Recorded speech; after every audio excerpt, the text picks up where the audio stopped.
From NBA players getting robots,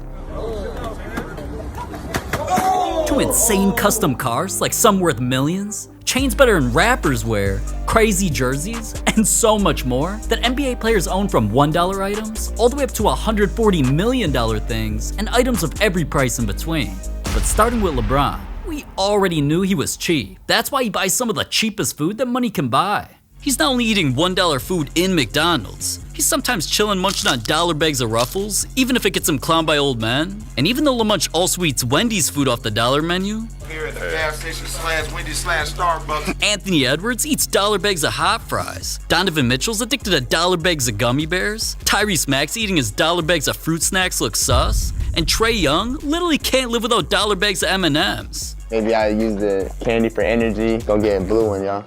Oh. Essential. But $1 junk food is the cheapest purchase NBA players make. And when they spend 10,000 times as much, it turns into some of the craziest gaming setups you'll ever see. Check out the new setup, man. Come on, man. Anthony Davis's PC has more blue on it than a crib, and also includes a pic of him from when he became an NBA champion. Gordon Hayward, also has a crazy gaming setup, except he got his PC with his name engraved into the case. Gary Payton Jr.'s PC is Warriors themed all over. It's got a pic of him on the back, and is connected to a crazy monitor. Y'all got me scared. But Montrezl Harrell's is even crazier, because it's got a touchscreen display that tells him the weather and even plays his highlights. Now, there is Seth Curry. He built his own custom PC that he created to have no case, then got it painted in a blackish red color scheme. And Karl Anthony Towns' PC, oh my god, it's got orange liquid inside with a basketball case that actually spins. What the hell? But Kat's is nowhere near De'Aaron Fox's. That got inspired by his favorite cartoon. Dragon Ball Z is all over this thing. From dude's see-through case that plays episodes from the show, to him inside as his own Dragon Ball character. Oh, is it changing? Yeah, it is. Oh, no, that's crazy. I could see why man was hyped when he got it, cause his PC along with all the other players cost $10,000 each. But what if I told you an NBA legend almost spent triple that much? Cause he's obsessed with another man. I'm an Ali groupie. Anywhere you go in the house, you will always see a picture of Ali. It ain't what you think, alright? And Carmelo wasn't over-exaggerating. From Muhammad Ali books, to pics, records of his iconic speeches and t-shirts, he's also got a pair of Ali signed boxing gloves. Ali's even all over his bathroom. I call this the bathroom, some people call it the powder room. Surrounding is my guy. You know, you got Ali, you got the special wallpaper right here. This is flavored paper. I know there's a lot of Ali, but well, you can't beat that wallpaper right there. And Ali doesn't only help Carmelo in peace. He inspired Carmelo to drop his career high. I remember we used to have this guy who used to come to our team, and he used to send me, he knew I like Muhammad Ali, and he sent me a Muhammad Ali tape, like a motivational tape. Like, I'm gonna show you how great I am. You know what I mean? Like, it's on YouTube, and I'm watching that shit all day, from shoot around, wake up from my nap, watching, in the car, watching, in the locker room, I'm just all day watching the same shit. I went out there, and I was in such a zone, like, and that was just a moment that it's hard to, like, tell what happened. I was in another space at that moment. It was like a U62. So after that, Carmelo bought his most expensive Ali item. My big welcome piece upstairs, that's Muhammad Ali. That's the focal piece in the house. It just gives so much energy, so much spirit, so much love when you look at that. And that ain't just a random art piece. It's a famous painting that cost $27,000. But another player spent even more on things I thought only little kids play with. The first things had Miles Turner thinking, it's Nerf or nothing. Cause this man bought damn near every Nerf gun a kid could dream of. I had these Nerf guns with all the mods, bro. I was like, it had a silencer on it, red dot sights, banana clips. I actually stayed with a couple of my boys, and that's one of the main things we would do is just set up the house, like whole ass like forts and everything, bro. Have like big old like Nerf wars and whatnot. I'm talking like Call of Duty, like diving, like jumping around, like it used to get to it. But he can't have too many Nerf wars or he'd ruin the other big toys he plays with. This man's obsessed like no other with building Legos. A lot of people say Legos. If you talk to people in the Lego world, it's Lego. Call them AFOL, A-F-O-L, AFOLs, adult fan of Lego. So that's like the group, they mob, they clan tag. And he's built more Lego sets than I can even count, which ain't hard, cause I'm literally a dropout. But from a life-size Mario, to Batman's Batwing for $300, the Disney Castle for $400, a giant Titanic ship for $600, the Star Wars Death Star for over $1,500, and an entire Lego city, Miles also has pretty dope Lego portraits of himself dunking on people, like when he posted Gordon Hayward. And dude even got a life-size version of himself as Darth Vader. This man literally spends so much money on Legos that he gets clowned by NBA players. And I can see why. His toy addiction costs $40,000. But Luka Doncic bought an even more expensive car, all cause of Michael Jordan. Just how Jordan hopped out of a car before a game, Luka took his old school blue Camaro, completely customized it. Then once he got a pinkish purple wrap with black on the bottom, Jordan Jumpman logos, and his number all over it, Luka went viral for recreating an iconic picture of the GOAT after he pulled up to a playoff game in this thing. All of that was made to promote Luka's new Midnight Racer shoe that has the same colorway as the car, which was even put in a commercial showing the shoe turning into one. And the craziest part is that this car isn't even close to his craziest car in this video. His Camaro only cost him $60,000, and we'll get to his car worth millions later. But first, it's even more expensive robots that other NBA stars have been playing with. An AI robot named Abe helps players like Steph Curry during shooting drills so he doesn't have to grab rebounds. Then Mimic is a robot designed to boost team morale, like motivating Draymond Green to work out. Time to get swole. There's also Kit, a robot that helps coaches simulate defense and even pissed off Steve Kerr. Get the f out of here. But those aren't as crazy as this other robot that's about to take over the NBA. Spot is a self-charging robot that looks like a pet dog, and it doesn't just dance or open doors by itself. Once these damn things launch t-shirts into a crowd, Victor Wembanyama was seen backstage playing with one. Then Shaq came out for All-Star introductions with a robot damn near throwing it back on him. What the hell? All these robots cost $75,000 each, even though sometimes they almost cost people their lives.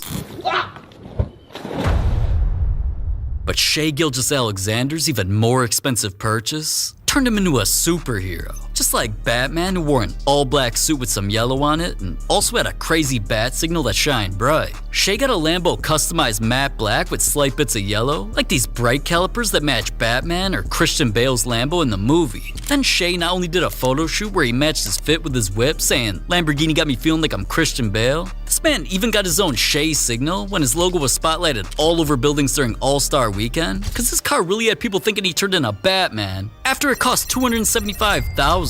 But what an NBA legend spent even more on got him taken to court. Of course Gilbert Arenas was in a situation like that over a female, because he'd been dating this girl Laura for over a decade, and they even had 4 kids together. So when he eventually wanted to propose, he bought this 15-karat diamond ring that was flooded in even smaller diamonds on the band. You're talking about like 15, 20 carats, like it's like huge. Yeah, it was big. Rock. It was with a massive, huge stone in the middle. Yeah, there was a big stone in the middle, and then had 3 stones on the side, and then right. Yeah, it was. But the one in the middle is the one where that's where the money went. Yeah, when the proposal happened, it was like I think around her birthday. What ended up happening is we got in a fight 8 days later and broke up. And when we broke up, I'm like, that was a waste of money. I want my ring back. So I was like, how do I get my ring back? From there, Gilbert was on a mission to get his purchase back. So this man got back with her and pretended to love her for another 4 months until it was time to pull off a heist.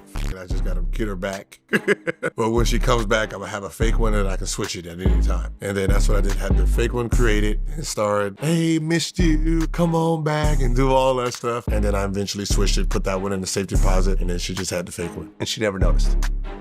When did she find out that the ring was fake? Being a troll that I am, I took a picture, put the ring on it, and bop. Oh, you had the original ring. Yeah, I had the original ring and posted it online. You posted online. Yeah. And then what? She went to go check it out and realized. Probably went to go check it out and probably realized she had the fake one. And then from there, a filing came in that I robbed her. Then she filed a lawsuit to get the ring back. Now, even though Gilbert ended up in court over a crazy woman, his situation even had legends from other sports praising him. While y'all over there making them paper planes, Gilbert Arenas is doing origami on y'all asses. Tell you something. And when he was eventually asked if she won the ring lawsuit, all he could say was, no, hell no. Because he was the one who bought the ring for how much? I paid $395, I think like $395. But almost 400 bands is still half as expensive as what Victor Wembanyama wore that became so expensive, it set an NBA record. Wemby was being hyped up for a long time. So once he got picked first overall, it had everyone yapping about it. I will say, to go through 37 and 36 points in back-to-back games, to rebound, to shoot the three like he does, to move the way he does. No. We've never seen anything like this from someone this young and at this size. He has a combination of things that we have never seen. 7'5",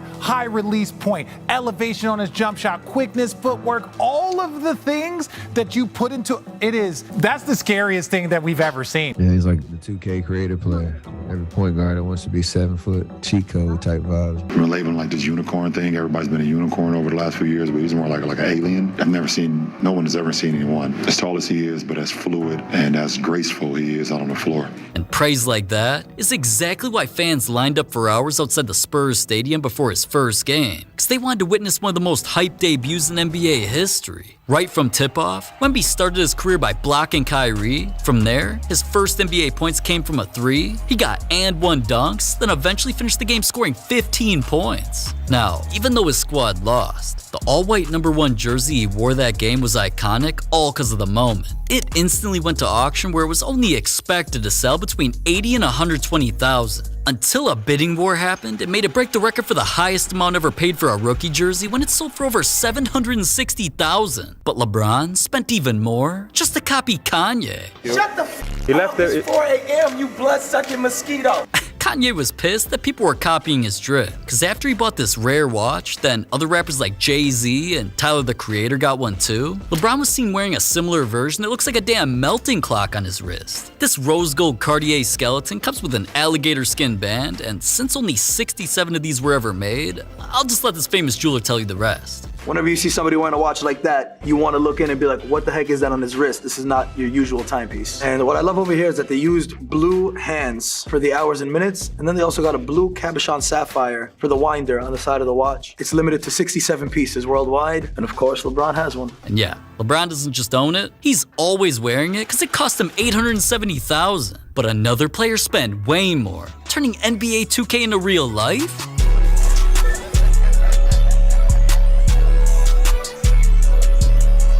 Aaron Gordon's private warehouse has everything you can think of, from spots to park cars like this velvet-wrapped Aston Martin and this light blue old school, to movie theater rooms where, of course, the gang's watching HoopFlix. If even NBA champs are subscribed and you aren't, what the hell are you doing, man? Subscribe. Anyways, Gordon even has an arcade with the Fast and Furious car games, Pop-A-Shot, a Halo shooting game, and vending machines stocked with essentials. But the craziest parts aren't even his in-ground hot tub with a cold plunge attached or the gym he built inside. Cause just like my court in 2K that has a spot to hoop with paintings of NBA legends all over the walls, Gordon's warehouse is a custom court that not only has murals of iconic musicians, actors, and athletes, the court has his logos with a paint job that looks like Siberia camo from Black Ops 2. So Gordon's always hooping there with the rest of the team, cause making his own 2K My Court cost him over $1 million. But alright, now it's time for the Luka purchase I promised earlier that's worth millions of dollars. It's so crazy, it got its own commercial.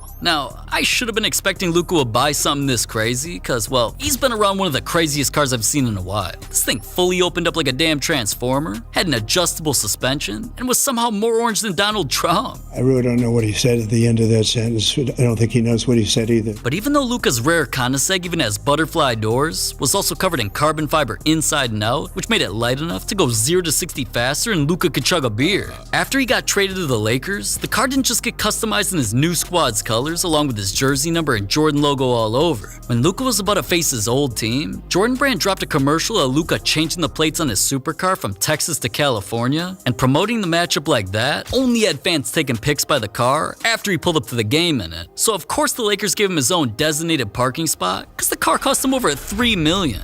But even though Shaquille O'Neal's purchase cost 9 times as much, it still got him trolled by his family.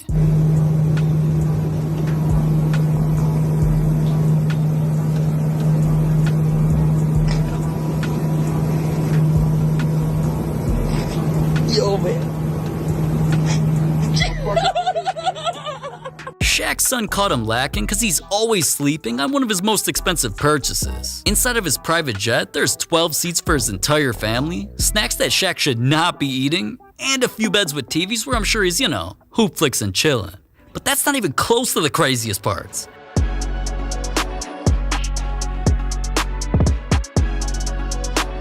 Shaq was geeked to see his Dunkman logo on the custom Challenger private jet, because he could travel anywhere in this purchase that zooms over 600 miles an hour. Fans are always recognizing him landing at airports, and if I was Shaq, I'd sneak pizza onto the jet or pass out money on it too if I bought something worth $27 million. But something an NBA legend owns that costed over $100 million, has its own movie theater, nightclub, and stays on the water.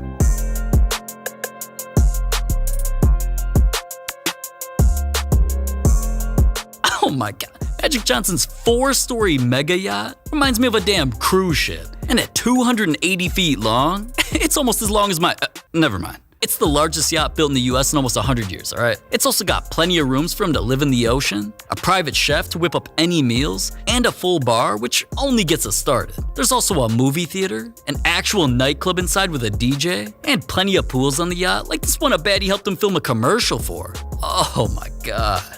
Now, she's definitely hotter than this thing, but I can see why Magic's always taking vacations with this thing, where he kicks it with famous celebrities and works out on it. It even comes with inflatable bouncy trampolines on the water and jet skis. Renting one just like it costs almost $1 million per week. So Magic went viral when he actually bought one, because it cost him $138 million, which, from an NBA player wearing fake $1 chains. So you was wearing a fake chain in this picture? Yeah. To a chain that cost an NBA legend $500,000, and chains of every other price in between, NBA players' chains are only gonna get more expensive as we move on. Starting with Anthony Edwards. Even though he wore a gold chain as a teenager, had his neck flooded in multiple chains on draft night, wears diamond beadball chains, and so many more. He revealed a dark secret about his jewelry. You say that we need to leave wearing multiple chains to rappers. Yeah, that's their job. Can you tell me about this? What's that then? That's a chain. Yeah, how many chains you got? That's 2 chains. It really was fake. It just looked good. It wasn't fake. Nah, it was fake. So you was wearing a fake chain in this picture? Yeah. Hold up, mans must buy his chains in the middle of the mall. I cannot respect fake chains that are probably worth $1, man. But Tyler Hero and Trae Young's chains are not just more expensive, they got him put into commercials.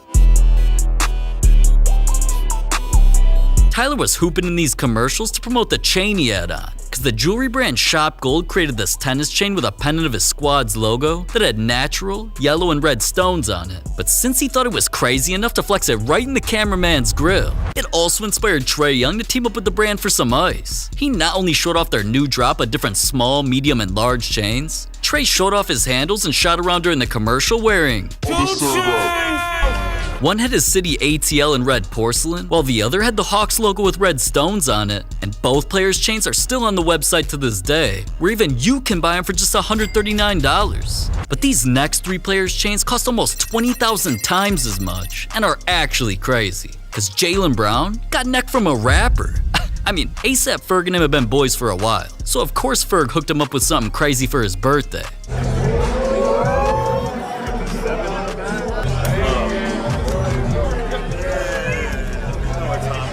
Jaylen's chain had him hyped, cause peeping it up close, the pendant is covered in green diamonds to represent the color of his Celtics squad, and even got natural diamonds that make up Ferg's signature logo. Now it makes sense why Jaylen made a song with Ferg. I mean, dude gifted him a chain worth as much as Kevin Durant's chain that allowed fans to taste him.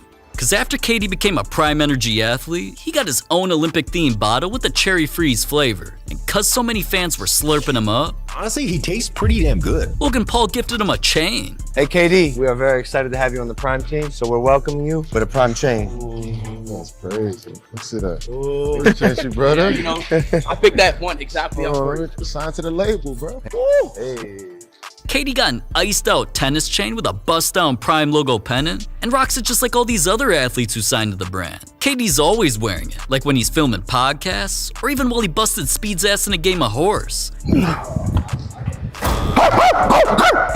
Cause Prime chains like his also cost as much as one of the most ridiculous chains that Aaron Gordon owns. His came from the biggest play of his career. Aaron drove down the lane just to absolutely posterize a man, and he killed him so badly that the replay was played all over until it went mega viral on Twitter. Aaron's moment went diamond. Literally, he had the whole play turned into a diamond and porcelain chain where he was dunking a diamond championship trophy. And since it took over 500 hours to make, it was the craziest chain of the 3 that were worth $20,000. But alright, man. Let's level up the price to where 2 other NBA players got chains from a cartoon. Psych! First, since Sideshow Bob is one of The Simpsons' funniest characters, and just like his big-ass afro in the show, Jackson Hayes has one just like it. So we got a diamond chain with a pendant of Bob's face and natural diamonds with over 600 pink rubies for the hair. Jackson was wearing this piece everywhere, especially during the NBA draft where the entire world could see his chain dancing. But that was only the first and least colorful cartoon chain. You wanna go throw rocks at Helga throwing rocks at a dumpster? Sure. Gerald from the show Hey Arnold is Montrezl Harrell's favorite character, so that's why he got rendering sketched of what a pendant of Gerald could look like. And trust me, his jeweler already made him custom pieces like this baguette diamond chain of a sauce sampler, or this diamond chain of himself as a Monstar from the movie Space Jam, so dude was not worried that his Gerald chain would turn out insane. It got black diamond hair, brown diamond skin, a red diamond hoodie, blue diamond jeans, and Montrez's jersey number in natural diamonds. So, of course his jeweler was flexing the chain, and Montrez was too, because it cost him $25,000. But Shai Gilgeous-Alexander's chain didn't just cost over double. He got it for winning an award. Since Shai is always rocking some pretty crazy fits, and usually pairs him with a crazy diamond chain, just one example are these 3 bust-down pendants that spell out his initials and a whole rainbow of colored diamonds, which all sit on 3 different diamond chains, and were all on his neck while wearing this fit. Outfits like that not only got Shai nominated as GQ's back-to-back most stylish man in the NBA, it won him the Fit King Award for having the most drip out of any player. So of course Shai celebrated by having his jeweler create this. An all-gold chain with diamond letters and smiley faces that spell "Don't mind my drip" and shines bright as hell. That's why Shai turned his chain slogan into merch, got the slogan on a custom Go Yard bag, and is always dripping in his chain that costs $60,000. But Donovan Mitchell got 2 more expensive chains because of his alter ego. Where my suit, mate? Can I just have 10 more minutes? Spider-Man isn't just someone he turned into. It's the first side of his alter ego because he teamed up with Marvel on Spider-Man themed shoes. He got a small diamond spider chain, and Spider even became his nickname. The Spider nickname, it came from when I was about 9 or 10 years old. A teammate's dad of mine, he gave everybody on the team nicknames, and I kept getting steals, and he kept calling me the Spider. But the second side of his alter ego came from another country. Obviously that meant what's up in Spanish, which is the language his family speaks from Panama. And since Donovan's always posted about taking trips there or helping build courts there for kids to practice basketball, Donovan got a pendant of the country's flag that had Spider-Man colored diamonds all over the front, got his jersey number and diamonds on the back, and sat on a massive diamond chain with his number on the clasp. So he's always rocking this chain before games, after games during interviews, courtside at other games, while shooting commercials, and while on vacation to Panama because the chain cost him $75,000. But LaMelo Ball's chain obviously costs way more, and it honors the biggest moment of his career. It was only LaMelo's second season in the NBA, and he was already creating highlight after highlight after highlight. He kept setting career highs, then only a month later was making shots like this. Playing out of his mind like that eventually led to him being selected to his first All-Star game. So his shoe sponsor Puma surprised him with a pennant of a silver and gold star that said All-Star and plenty of diamonds. Then it even got Puma's signature logo jumping through the piece. Now, of course LaMelo was seen flexing the chain before the big game, and that's probably what motivated him to make crazy plays during his debut, because he had just gotten blessed with a chain worth $80,000. But another player only spent more on his chain, because he made $80 million. After Fred VanVleet helped the Raptors win a championship, they blessed him with a contract worth over $80 million. So he celebrated by instantly hitting up the most famous jeweler in Toronto, someone who's known to make insane chains for celebrities, like this bust-down chain with a giant ruby in it for another NBA player Gary Trent Jr., this chain for legend Vince Carter of him dunking a ball, or this diamond and gold OVO key that Drake had to make for this fatty. Anyways, Fred had a pennant made of his logo in white gold with his initials in rose gold. And in some pictures, this thing shines so damn bright, you can barely tell what it's even supposed to be. It's made of over 6,000 VVS diamonds, and even has an iced out money bag as the ball to honor his new contract. So Fred pulled up to get it along with some other matching jewelry, then got the custom piece put onto him, cause a chain that crazy cost him $125,000. But now we're about to get ridiculous, cause 3 other NBA stars' chains didn't just cost thousands more. The first got turned into a supercar. This all-purple Dodge Viper has chrome rims, diamonds all around it, and got a diamond chain on the hood. The whole car was inspired by Paolo Banchero's insane draft night fit and the chain he wore with it. He was shining in front of the world with a chain of his first initial and jersey number, P5. in the right lighting, the pendant even looks light blue like his Orlando Magic colors, which is not only why he's always got it on during photo shoots. Paulo even paired it with another wild pendant that spins. Then he wore the chain during a video where he was asked, what's the best basketball YouTube channel everyone should subscribe to? And of course he said HoopFlix, but I'll make the rules. Subscribe. Anyways, a chain that crazy even had famous jewelers wishing they created it. The piece right here is completely 4-layer paved, emeralds all throughout the top, 4-layer of round diamonds on the side. If you look at the side, you can actually count the layers. You can see from the bottom up, it's 1, 2, 3 rounds, and the Cuban chain to go together with it looks like it holds the weight. With a piece like this, you need a heavy chain. You can't put no bead chains on this kind of piece. You can't put no tennis chains on this kind of piece. You need a heavy 300, 400 gram piece that's not gonna flip your chain when you put it on. I would have loved to sold the set because I think it would have gone for around like 150 total. But even though that chain's just as expensive, it's not as crazy as LaMelo Ball's chain that came from outer space. The spaceship chain is in fact highly advanced extraterrestrial technology. Sitting on a spiky diamond chain that's gotta be unsnatchable, LaMelo got a UFO pendant with diamonds on the body of the ship. Then he had blue diamonds put on the cockpit, the exhaust on the bottom, and even for his number in the middle. Can you blame the man for flexing this thing? It's definitely my favorite chain in the video so far. But the craziest chain at this price came from Steph Curry's championships. Cause after Steph led his squad past the Celtics to win his 4th title, he showed up to the championship parade and honestly, one of the most unique chains ever, an all-silver piece with his 3 previous finals rings hanging on it. The first ring was from his first championship in 2015 and was the first ring ever with baguette diamonds in it. The ring also had 16 princess cut diamonds in it to represent how many playoff wins they had. It featured an iconic picture of all the players holding the trophy. And best of all, since it was the franchise's 4th championship total, it had 4 special stones that glow in the dark. But the next championship came in 2017, which made that ring look a little different. This time the ring featured the Warriors logo and golden diamonds. It got every player's number around the outside, and even got ultra rare blue sapphires around the bezel. But when Steph's Warriors won their next championship, they got the craziest ring of them all. This ring was absolutely flooded in diamonds everywhere you look. It had 2 engagement ring sized diamonds on the trophies, and the ring also got the logo for their alternate jerseys that they revealed that season. It became the first ring ever with an interchangeable face, so players could choose between blue sapphires or white diamonds. And since that ring, along with the others, cost $50,000 a piece, Steph putting them all around his neck means his chain cost $150,000. But another NBA player spent thousands more on a chain just to copy Travis Scott? Well, after the world saw Travis's colorful Utopia pendant on a chain made with black pearls, it inspired a famous jeweler to create Scoot Henderson's craziest chain. Setup is crazy. Black pearls are beautiful, and they're not really ever so commonly used. I think the first person who really did this was Travis Scott. He has a similar chain. I made this chain. It was inspired from a piece that him and Eliante put together. Every one of the colors on the piece is significant to Scoot Henderson. He's got, I think, 7 brothers and siblings. There's 7 different colors on there representing each sibling. Each black pearl was surrounded by different red rubies, green emeralds, canary yellow diamonds, blue sapphires, and many more, which was only the chain. Since Scoots' nickname, the pendant wasn't just flooded in diamonds and spelled his nickname with plenty of other colored stones. Each end had a little razor scooter on it. So with something that crazy, I could see why he wore it on draft night, especially after finding out it cost how much? This set together is over $200,000. Oh my god, but even $220,000 is still cheaper than Karl Anthony Towns' chain that he got for his birthday. Cause Cat's baddie, his girl Jordan, decided to gift him something crazy.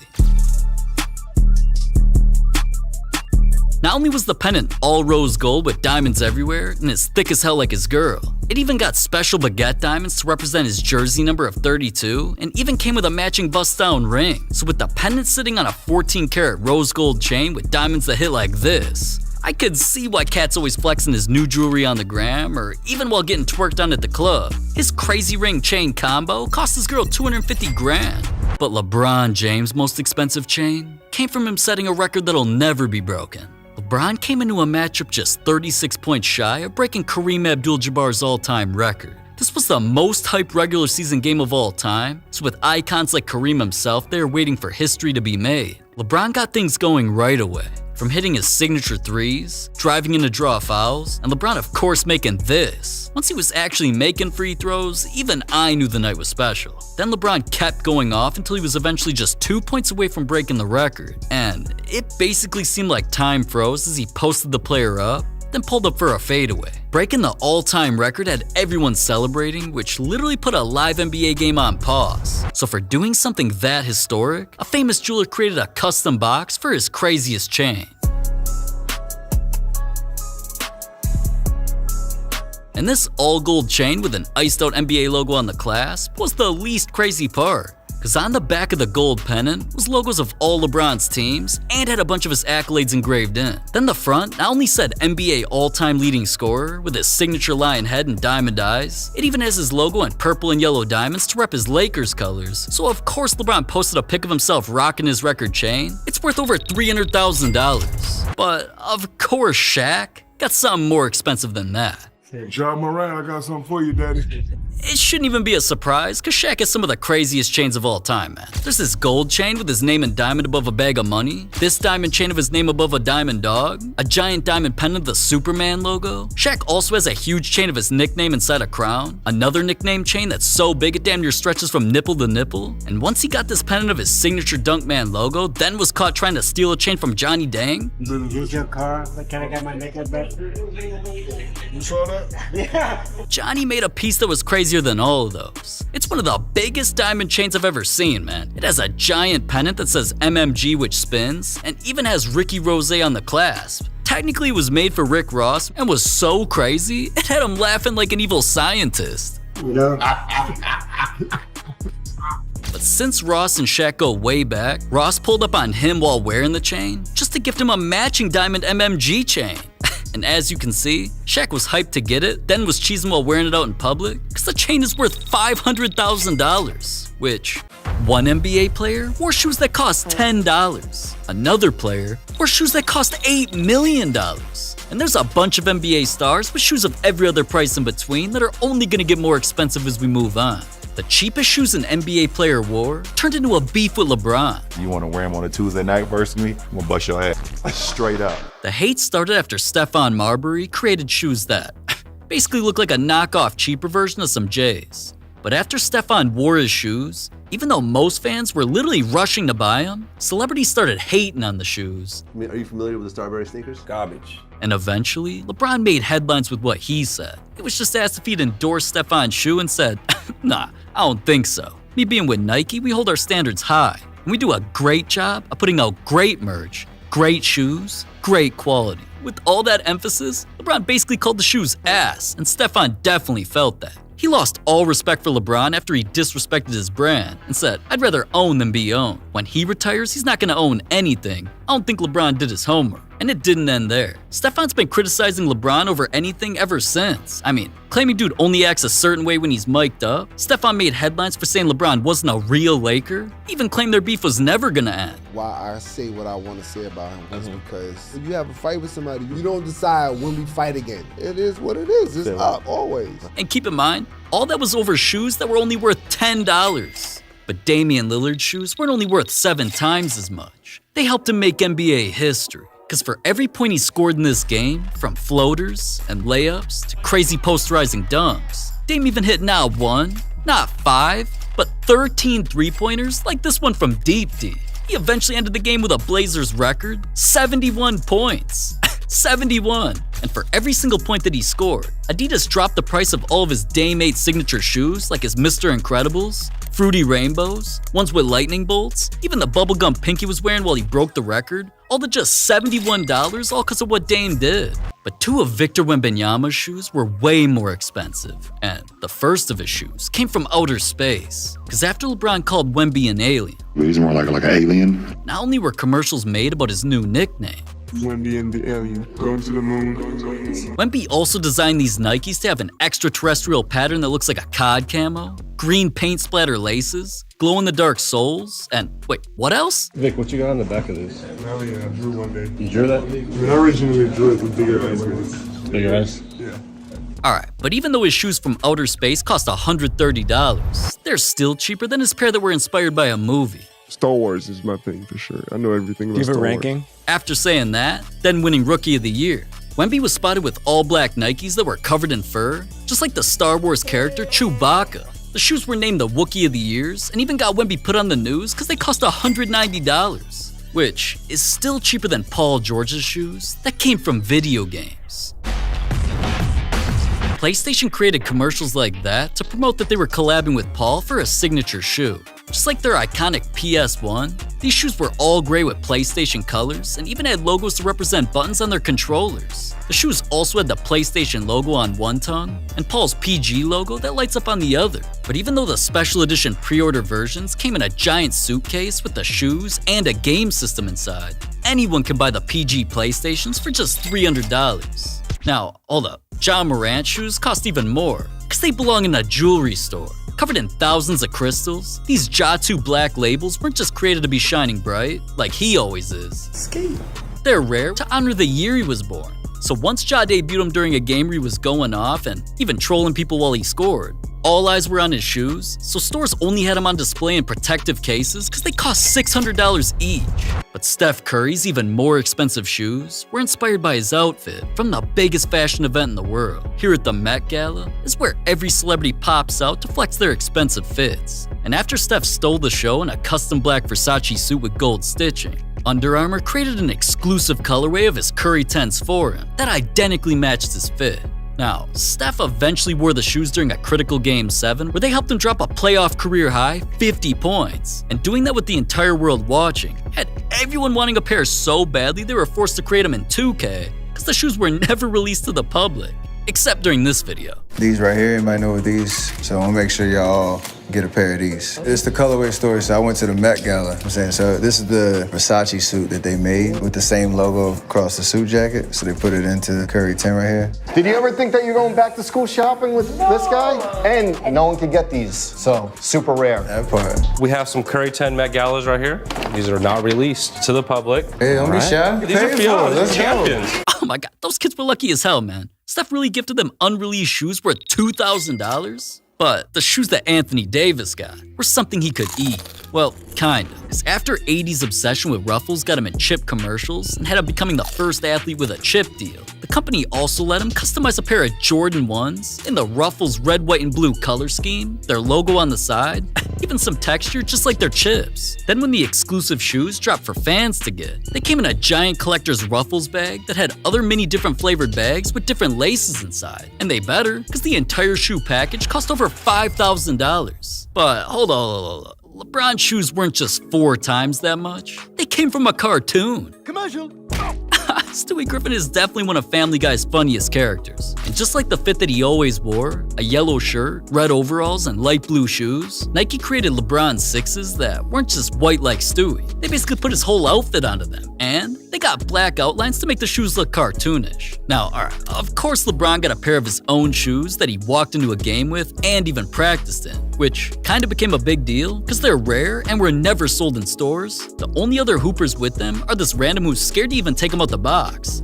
And the shoe god, PJ Tucker, posted them under his tree like a Christmas present, then actually had the balls to wear them in a game. Yeah, that was a big deal because that shoe took so long to find. And even when I found it, the way the deal went down to be able to get them was super extra and crazy. And the measures I went through to get those was unreal, but it was worth it because that shoe was untouchable. I mean, it's just crazy that he went through hell and back for shoes that cost $20,000. But I never ever thought I'd see an NBA legend shoes cost double that. Just cause he shit his pants? It was game 1 of the 2008 NBA Finals. And even though the game was already crazy, eventually Paul Pierce went down with an injury. The situation was so bad that Pierce couldn't even get up on his own. So eventually when he was wheelchaired into the locker room, the broadcast even popped up graphics about how important Pierce was, cause they feared what he was dealing with was devastating. Until dude not only came walking out ready to play again and got a standing ovation, Pierce easily finished the game, helping lead his squad to a win, all while wearing his green and white Nikes. Now, that's only part of the reason that these ugly-ass shoes with a Velcro strap became so expensive. Fans made the entire game go viral because Pierce didn't actually get injured. Everybody knows he had a stain by his cheeks. Ah, sick! That had everyone clowning him for faking an injury because he shit himself, man. Now, Pierce denied it at first by tweeting, "Sorry to burst y'all haters' bubble, but the only shitting I did was on the Lakers." Then, he even lied about it to current Celtics players. I want to know what happened when it was the playoffs when you had to get in the wheelchair. I sprained my MCL. It was your MCL? It was my MCL. Yeah, I don't believe all them rumors. I had to go to the bathroom. What rumors? You was there. What happened there? I don't know. I'm asking what rumors you talking about. Everybody talking about I had to take a shit. Get the fuck out of here. You sprained your MCL? Yeah, I turned my MCL, dog. You act like you can't play on the MCL? You ain't never did that? Oh, Lord, I'm asking you what was you talking about? I told it. I just everybody know this, but you know, now that we got social media and everybody make their own narrative. So I sprained my MCL. What you think I'm holding my knee for? What I'm holding my knee for? Come on, dog. You gonna make me put hands up in a minute, dog. But eventually, he told the truth. I just had to go to a bathroom. And that made his game, plus the shoes he wore, become so iconic that when his poop shoes went up for auction, they sold for $40,000. But Steph Curry got even more expensive shoes to honor people who were killed.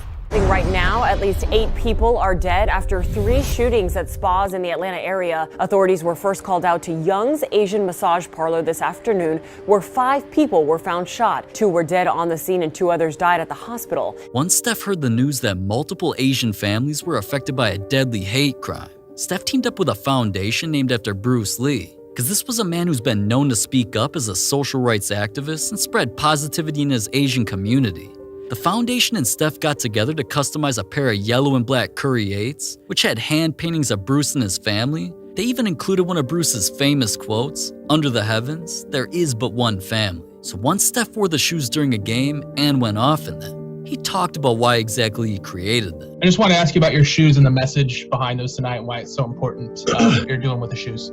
It's a significant opportunity to raise some money. We're going to auction them off. And obviously what Bruce Lee stood for in terms of unifying people, speaking on the collective harmony of everybody from different backgrounds, different races, but especially, his Asian heritage. He has a lot of quotes and just narratives and themes that he spoke on consistently that still ring true today. And I know his foundation is doing a lot to live that out and to impact people's lives and to continue to spark change. Obviously, stopping Asian hate across the country is huge and across this world, but the shoes are a very small way to hopefully raise money for that work and that cause and raise awareness. And after eventually sending these shoes to auction where they sold for over $62,000, Steph donated every cent to the families affected by the shootings. Man, you gotta respect Steph for that. But lightening the mood a bit, some of LeBron's more expensive shoes came from 4 iconic moments of his career. First came from LeBron's playoff debut, because what he was wearing in that game while scoring plenty of buckets, hitting crazy and ones, grabbing damn near all the rebounds, and even making pass after pass like these that led his squad to a win. A rising star having a triple-double in their debut was basically unheard of, so the shoes that he wore that game eventually went to auction. These Nike Zoom LeBrons were all white with his name and logo in Cavs blue. Then they even got a gold strap that he wrote R.I.P. Brenda on, a shout out to his godmother who passed away right before the game.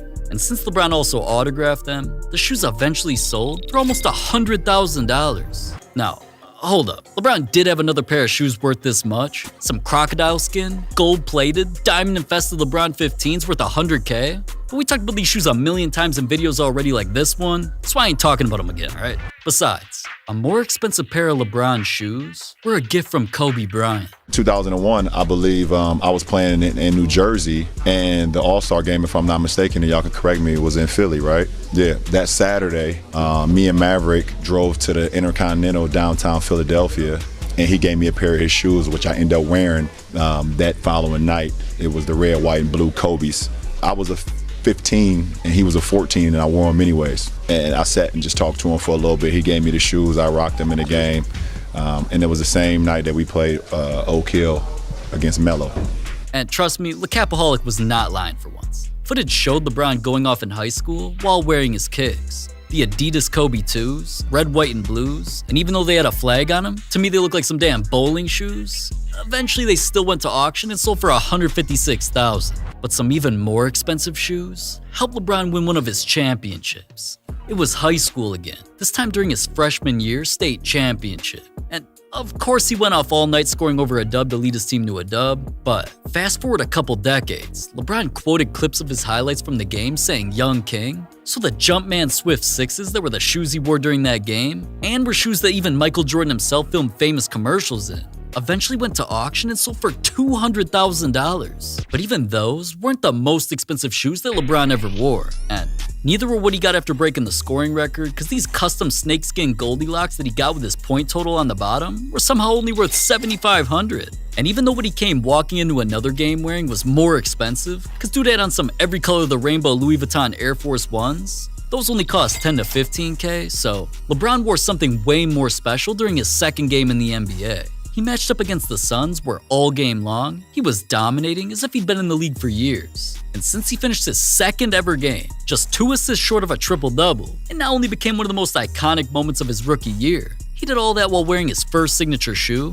the white, red, and black Nike Air Zoom Generations. This shoe became known as one of the most important artifacts of 21st century sports ever to be placed on an auction block, and sold for $220,000. But alright, enough LeBron. I'm sounding like a Bron sexual at this point, which I kinda am. Regardless, James Harden spent even more just because he wanted to match his shoes with a supercar. Something that fast sparked one of Adidas' craziest collabs. They made these Harden Volume 9s that have red soles, carbon fiber on the back, and completely covered them in chrome. Why is everything chrome? Then once Harden did plenty of photo shoots for the shoes, signed a pair for a fan, and even filmed commercials in them, eventually he wanted the entire world to see his shoes. Harden drove around in his supercar, went viral for pulling up to a game in it, then was seen matching his feet with the Rari he drove on the street that had a red interior and custom V9 license plate for the shoes. Now, alright, since Raris like this can easily go over 200 miles an hour and look insane, I wasn't even mad that Harden really hooped in shoes that were designed to look just like his supercar, even though the shoes and car combined cost $300,000. But Kobe Bryant's shoes became even more expensive, because he wore them during a game that ruined his career. He was matched up with the Warriors, and even though Kobe was hitting mid-range shots, even humiliating Klay, on this play, Kobe went down and made the entire stadium go silent.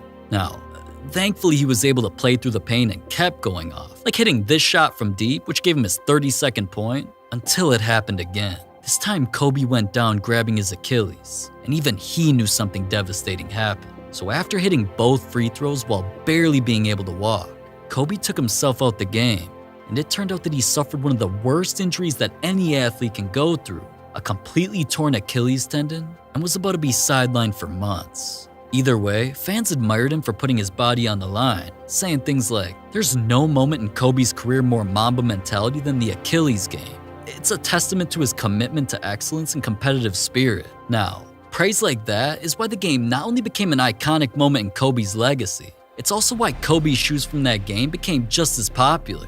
He had on Kobe 8 Elites in the Lakers home colorway, which of course had his logos on the back and front. Then they also got carbon fiber on the heel with his handwriting in gold. So obviously after Kobe created legendary moments in those shoes, his Achilles Game 8s recently went up for auction where bids immediately hit over $500,000 and eventually sold for $660,000. But another NBA legend shoes didn't just cost double. They helped change people's lives forever. That's all thanks to Magic Johnson, because since he's part owner of the Washington Commanders, and the NFL always does their My Cause, My Cleats campaign, which lets players customize cleats to auction them off for charity, this past season they allowed coaches and owners to also create shoes for a good cause. Magic customized these high-top Air Force Ones to have a drawing of 2 hands held together and inspirational writing that said "Dream Big." Then they got the logo and color scheme to represent the cause that he wanted to help, scholarships for children of incarcerated parents. This year, they awarded scholarships to 24 students who have had a parent in prison or jail, their biggest class to date. The founder tells me that she hopes to keep expanding to help even more young people. And since that cause means a lot to Magic, he's donating all the money to them from auctioning the shoes, which are expected to go for $1 million. Now, $1 million is still not the most expensive shoes that were worn by an NBA legend. But, of course, the most expensive shoes weren't his, and were not only worn by the GOAT, they set an unbreakable NBA record. Because after Michael Jordan won not 1, 2, 3, 4, or 5, but 6 championships and solidified himself as the best player ever, he did it in 6 pairs of shoes that not only became some of the most expensive shoes ever, they have everyone, including me, rocking them to this day. Ooh! The first of the 6 happened in 1991 because Jordan made plays like this to win his first championship, all while wearing his high-top black and red Jordan 6s. In 1992, he hit 2 clutch free throws to help the Bulls go back-to-back, and that time he wore a similar-looking pair with some purple and the Jumpman logo, known as the Jordan 7s. The next year, Jordan went off scoring 33 and won the finals again, while he had on black, white, and red Jordan 8s with some blue on the bottom, and even had a strap, plus a furry tongue. But we're only halfway through all the expensive shoes that he wore, because after Jordan took 3 years away from basketball, he returned right back to the finals in 1996, where he not only hit huge threes like this, which helped him win another championship, even his teammates had on the Jordan 11s that originally came in the Bulls colorway, and ever since have been remade into plenty of crazy versions. But after that, Jordan was on a mission. The next season he made it back to the finals and wore his new Jordan 12s with an Oreo colorway, which even had Jumpman written on the side. And in that game, Mans went crazy, dropping 39 points to secure his 5th championship, so things really didn't seem like they could get much better from there, until his squad made it back to the finals in '98 for Jordan's last season ever with them. In the final game, he debuted his black and red Jordan 14s with a yellow Jumpman logo and his number stitched into the back that became famously known as the Last Shots, cause well, not only did he create non-stop highlights in them, he hit this iconic game winner to win the championship, which became the last shot of Jordan's career with the Bulls. So after that, and winning his record-breaking 6th Finals MVP award, cementing himself as the GOAT, the shoes he wore during every championship-clinching game were signed by him to eventually get bundled together and auctioned all off at once. The sale was about to be such a big deal that it made the news and showed all the shoes in protective cases. I mean, people weren't even allowed to touch them without gloves on, because all 6 pairs were about to set a new record for game-worn shoes, when they eventually sold for over $8 million. Now, some NBA players have cheap cars. No way. That's your car? But other players have some of the craziest cars you'll ever see. From cars only worth $1 all the way up to $5 million.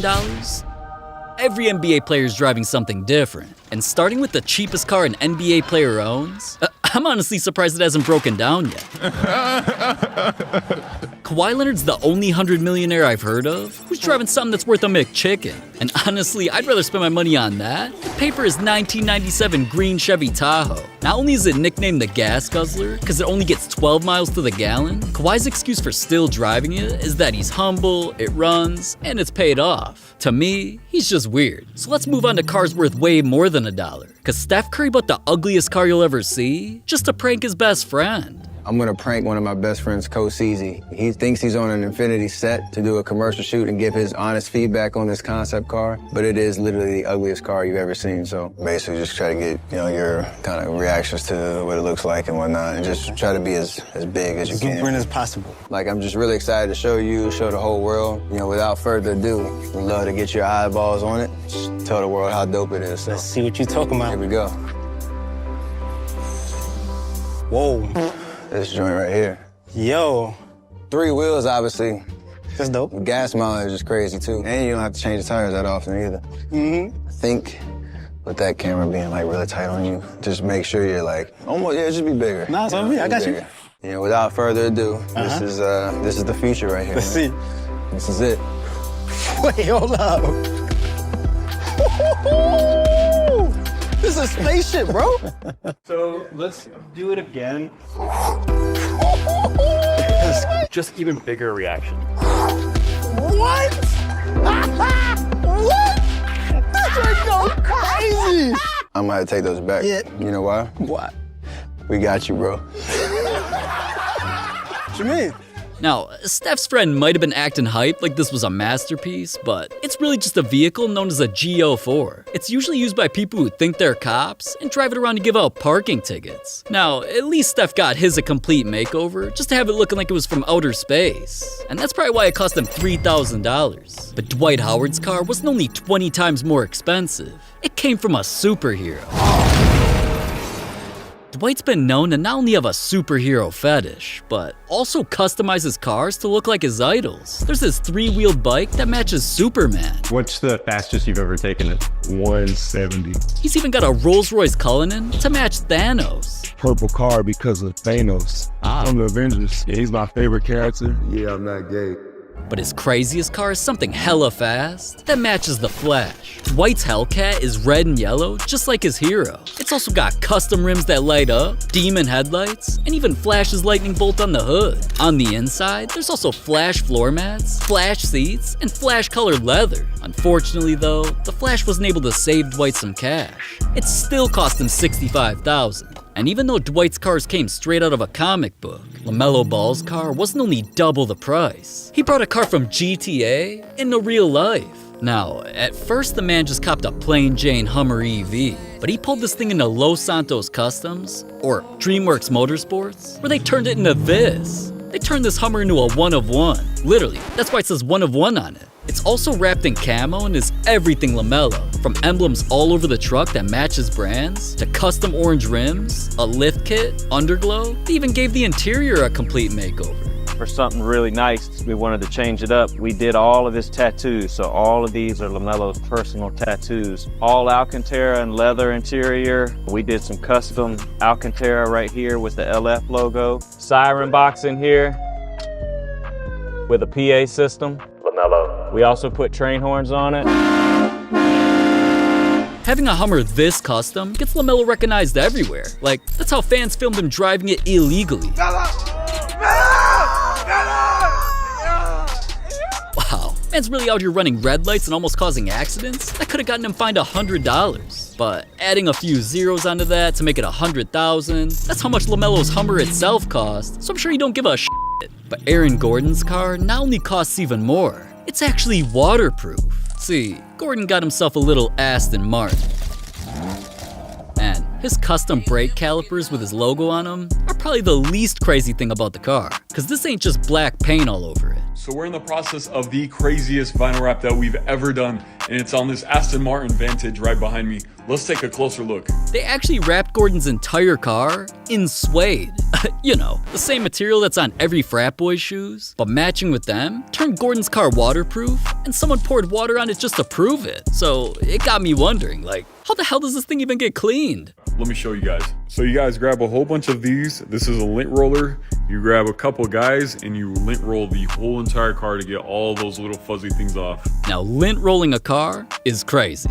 And so is the car's price tag, $120,000. But what if I told you Zach LaVine spent even more on something that not only glows in the dark, he's gonna give it to one of you guys watching the video. These keys right here, man, they're all yours. Now, Zach's car started off all white, but eventually driving something that plain had him realizing it was time to get it customized. Zach got his entire car wrapped just to match his team colors on the Bulls. It was covered in matte black with red accents all around that actually glow, which obviously looks cool during the day, but at night, this car glows in the dark. Alright, now his BMW i8 is on another level. But the craziest part about it is that this car could be yours. Because with March Madness happening, Zach issued a challenge that if anyone guessed a perfect bracket, he'd surprise him with the whip. Here's the deal. Nobody gets a perfect bracket. But if you do happen to pull it off, you get the custom car. Rims, custom. Vent, that's custom. Yeah, custom. These keys right here, man, they're all yours. Perfect bracket, I want to see it.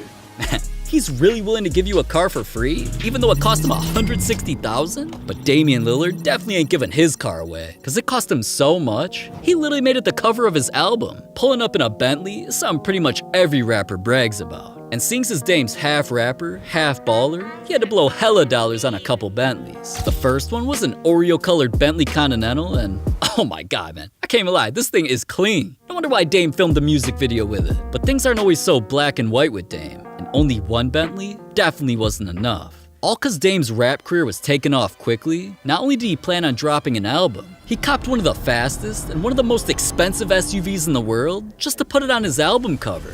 This is a Bentley Bentayga, but I'ma be real, man. That paint job is some ass. All brown? Come on, Dame. Regardless, Dame loves it so much that he pulls up to games in it, and he even bought his son the exact same one to match. But even though I thought Dame's first Bentley was better, his shit stain, brown Bentayga, cost him $200,000 Dame dollars. But Anthony Edwards spent even bigger dollars just to copy KSI. Alright, listen man, there's no way you haven't seen KSI's Lamborghini. It's gone viral plenty of times. Even his song about it racked up over 100 million views. And cause his whip looked like it literally came out the movie Tron, it inspired our boy Anthony to get his regular blacked out Lambo to the shop and get an upgrade.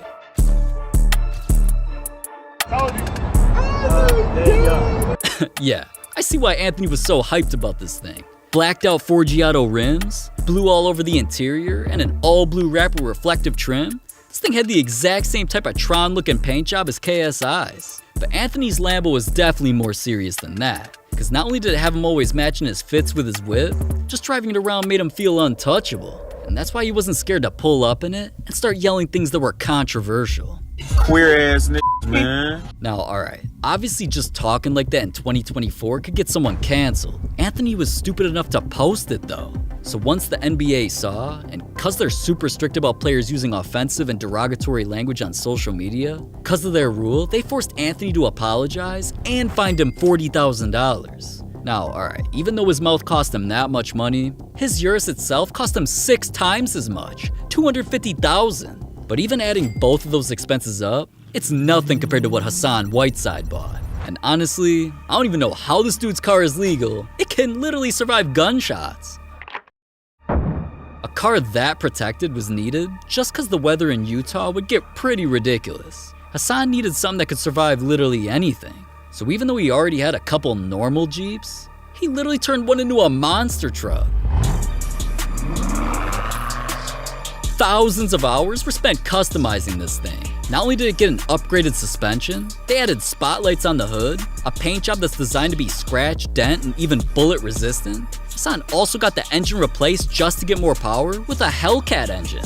Now, we ain't even gonna talk about the fact that it has 6 wheels. I'm sure you can see that. But even though this thing is technically called a Jeep Sahara Hellfire, Hassan gave it the nickname Big Shirley, all cause she's big and good looking like a country mama. Now, alright, that's not like any Big Shirleys I know, and they definitely don't cost $330,000 like Hassan's whip did. But I still can't believe Jimmy Butler spent $500,000 on a car he lied about. Now, Jimmy used to act like he was humble by only getting into minivans. And even though it was a good time whenever he'd whip him around, it is my new Toyota Sienna. First of all, I should have took off on you. Run over your toes on my way out. Give me some. No. All right. Swing. It's bad, baby. Sit back and relax. We're on the road. My, not our, my Toyota Sienna. Dude was never gonna be taken seriously pulling up in this. I mean, he's a millionaire basketball player, not a struggling soccer mom. Luckily, Jimmy had his eyes on an upgrade for a while, and he went test driving. How heavy is this car? I think this car is close to 6,000 pounds. Man, super smooth ride. I just like all the gadgets, and I think the best part is I don't know how to use any of it, but eventually I have to learn how to use all of it. I like it though, like it's spacious. I mean, I'm 6'7", it rides great, looks nice. Can't complain. This car really does get a lot of attention. Like literally, look, everybody's looking in here. And after glazing the car enough, eventually Jimmy pulled the trigger by copping himself a Rolls-Royce Phantom. But I don't think he actually would've if he knew how expensive it was to maintain, or what the car even was. This is high-rate robbery. Man, I'm trying to get some of this gas back. Hey, you think if I go in there and tell them that I put the wrong gas in here, they'll give me a refund? This is crazy. I'm going electric. Can y'all believe it costs $145 to fill up a Bugatti? Like, this is crazy, Avery. You feel me? Unheard of, man. Bugattis, man. Man's really had double R's on the steering wheel and thought it was a Bugatti. This is a Bugatti, man. Dude tricked the entire world saying he had one of those. So headline after headline came out claiming dude had the same car as Andrew Tate. But alright, a car like that costs millions, and it's something another player has later on. Jimmy is not that special, and besides, a lot of players around the league have Rolls Royces. They only cost $400,000, but there's not a single player in NBA history other than J.R. Smith who owns a vehicle that can survive a zombie apocalypse. There's not many vehicles out there that can survive something like that happening. But JR must have watched a little too much Fast and Furious or played a bunch of GTA heists. Because what I saw in both of those, a Pterodine Gurkha armored military vehicle, is what reports came out saying JR was whipping around the city. And this thing's basically a tank. It can drive through water, it's got indestructible tires, bulletproof glass, armor that can survive shots from a 50 cal sniper, and it can even survive explosions from an RPG. Now, I don't know who the hell JR's beefing with to need something like that. Either way, this thing is literally marketed as an SUV that could survive anything, even a zombie apocalypse. I guess if the world comes to an end, JR can rely on his armored truck that costs $450,000. $450K? Hold up a sec, I gotta call JR about this one. Hey, JR, I heard you spent a whole lot of cash, but you're still ass. Anyways, moving on to Shai Gilgeous-Alexander, his secret is something he should have kept in the closet. Cause he bought an even more expensive car that was inspired by the outfits he wears. Brother, Not those fits. See, Shai sometimes has drip when he wears one of the most expensive brands in the world, Louis Vuitton. He's been seen rocking Louis sunglasses, scarves, jackets, pants, multiple bags, man even wears furry Louis boots, and sometimes his entire fit is based on his favorite brand. That suit is Emerald Potato Louis Vuitton suit. I love the suit, obviously, super loud. And then once I knew I was going that loud all over my body, I just wore white sneakers, keep it clean, white t-shirt, and let the suit talk for itself. Most of the time I mix it up. I think with this one, at that day, I was feeling myself, so I was like, I'm gonna just go loud with this one. But Louis Vuitton wasn't only on his body. It's a part of his most expensive car. All cause a legendary fashion designer who always worked with that brand, Virgil Abloh, was helping Mercedes design one of the rarest cars in the world until he sadly passed away.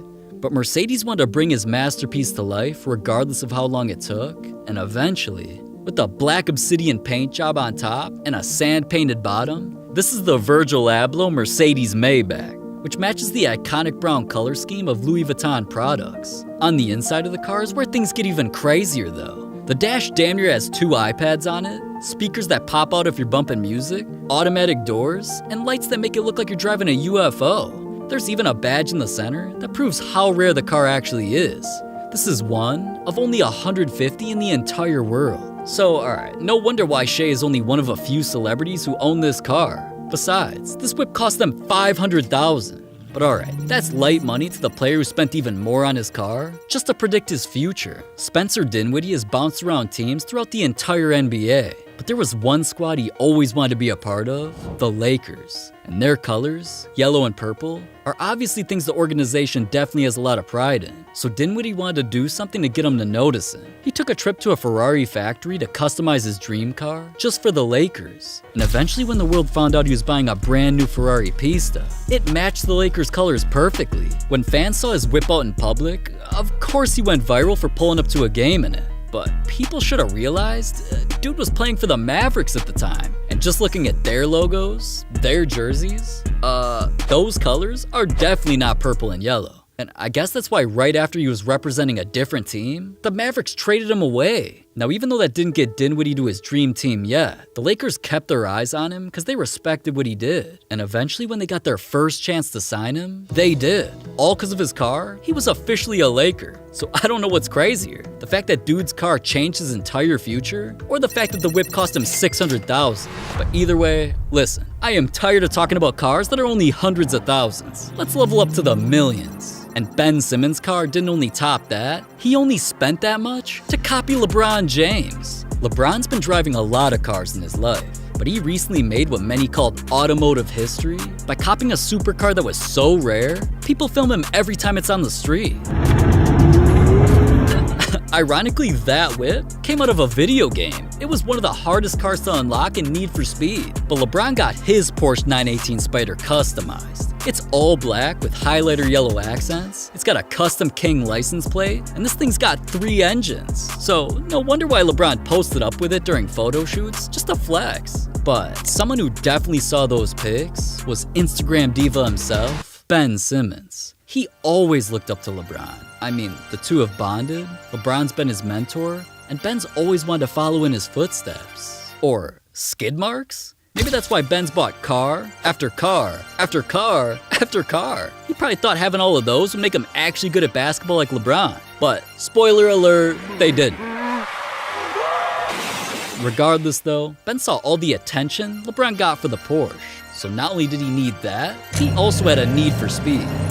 Because not only did Ben cop the exact same car as LeBron, he upgraded it just to make it a special edition with carbon fiber that makes the whip lighter, allowing him to zoom faster.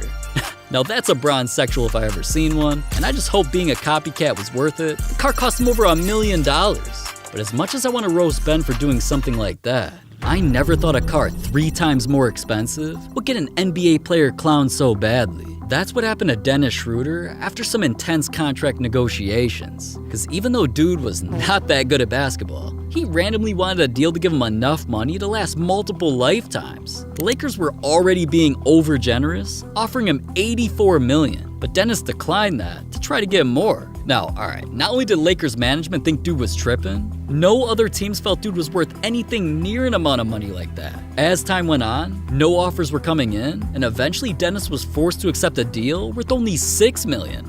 Now, that's still millions at the end of the day, but just looking at what he got compared to what he was offered, man's fumbled the bag so hard. After that, it seemed like the entire world started clowning his big mistake, but everyone flaming him eventually got even worse. After Schroeder spent literally half of his entire contract on one of the most expensive cars in the world.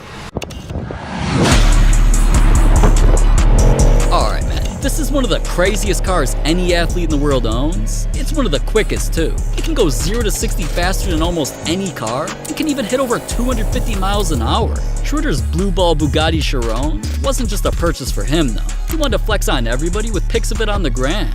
And the funniest part is, in the caption, he encouraged people to keep torching his ass, which, as you can see, most people did. Now, alright, dude's used to getting clowned. I mean, he used to have a haircut like this. But in the end, it's just crazy that dude spent $3 million on a car, and it didn't even put him on top of the NBA's car game. Cause just when you think cars can't possibly get more expensive, the crown belongs to Michael Jordan. After he cemented himself as the GOAT again, he instantly became a king of the streets when one of his cars became the most expensive that any player's ever owned. And to be honest, I don't even know if it's street legal. His thing could fly faster than an airplane takes off. It's made of all carbon fiber and is built with specific aerodynamics to cut through the wind even faster. That's why it's got thousands of horsepower and can race nearly 300 miles an hour. It literally set the record as the fastest street car in the world. And we all know how Jordan loves making history. His Hennessy Venom put him on top of the NBA's car game when it cost him $5 million. But LeBron spent millions on some of the craziest homes in the world, but he isn't the only NBA player doing that. From Michael Jordan's house that got used in music videos, to LaMelo Ball's penthouse he can drive go-karts on, Anthony Davis's house has an arcade where he can hoop, and one NBA legend's place has its own water park. Those are just the beginning of the homes that NBA players own, from $1 homes, all the way up to a $39 million mega mansion, and every other price in between. Starting with the cheapest, here's an NBA player who lives in a cardboard box. Literally, Delonte West wasn't always holding part of his home in his hands. He used to be an NBA star playing alongside LeBron until he went crazy. I don't give a Nowadays he's homeless, dancing and living around gas stations, getting arrested all the time, and wandering the streets without anything to his name, except his $1 cardboard sign that's probably the only shelter he's had in a while. But speaking of LeBron, he spent 3,000 times as much on a crib for A minor. Now, I already thought LeBron's house looked crazy, especially with his gold-crowned statue in the backyard, until he showed us something else back there. So this is outside the house, and then this little girl has the nerve to have her own house. Yeah, LeBron's definitely not like us, because he bought his daughter a huge playhouse that's a twin of their real house. And it doesn't just have a living room or a kitchen, it's big enough for even LeBron to fit inside. But spending $3,000 on a playhouse is cheap. LeBron's cribs get way more expensive later on. But before we get to those, another player spent $10,000 on a house he could drive. See, Matt Bonner was just trying to move into a tiny home to save some money. Only problem was, the first place he checked out, he couldn't even walk in. So, just because the Bonner was too big to fit inside, dude worked with a team to design a custom tiny home where they used him for measurements. Wow. Awesome. Now, he wasn't just hyped seeing it from the outside. The bonder could actually fit in this one. It also got a second level for his kids. It came with a hoop attached. That's unreal. And the house was put on wheels, so he could literally strap his $10,000 home up to a truck and drive it anywhere in the world. Now, that's a mobile home if I ever seen one. But the home that James Harden spent 8 times as much on got him sued. Nobody expected that to be the biggest headline of the offseason. Harden was just trying to enjoy life, so he wanted to do what he always does. Turn up and party. But Harden wasn't just trying to get faded at his own house. He rented out this place for the week that has a crazy looking pool with a waterfall, a pickleball court, even a place to hoop. And since it also had a movie theater with stars on the ceiling, a cooler with bottles of liquor everywhere, plus a crazy rooftop deck, Harden had plenty of room to throw some bangers. But as lit as it all looked, all of Harden's parties turned controversial. The rental agreement he signed specifically said he was only allowed to have a few people over. So when every night damn near turned into Project X with a bunch of people and plenty of damage to the crib, the home's owner turned the situation into a legal battle. In the end, even though Harden just paid $80,000 for a few nights in a crib, he's getting sued for 4 times as much. But another NBA star leveled up to something worth over $1 million just to live up here in the clouds. 667 feet up here in one of the tallest buildings in Los Angeles. Here at the Ritz-Carlton is Lonzo Ball's 50th floor condo that doesn't just have a wine cellar and plenty of space, especially to train his dog. Jump. Sit. Down. Speed. Good boy. His place has some of the most insane views of the city, even overlooking the Lakers arena. This was the perfect home, and it even helped him win some 2K competitions. He's not gonna win. And we was both playing for our bracelets. Bang on this, Ronnie. Hey, bro, hand me those bracelets. Thanks, though. Appreciate it. But Lonzo wasn't just taking jewelry in this condo. His building also has a gym for him to get swole, a massive rooftop pool, and since other millionaires have cribs here like Floyd Mayweather, I could see why Lonzo spent $1.6 million just to live here. But another player didn't just spend more on a home to live. He bought an entire private island. You bought an island. An island. Yeah, man, island. Now, Reggie Bullock wasn't lying, man. He was sick of only going to tropical islands on vacation. So he finally decided to buy his own, and welcome to Bullock Island. What's good, family? What's good? You here already? That was a quick flight. I know, man. I'm ready to go. What's the game plan? Give me about 5 minutes. I have an Uber on the way to come pick you up.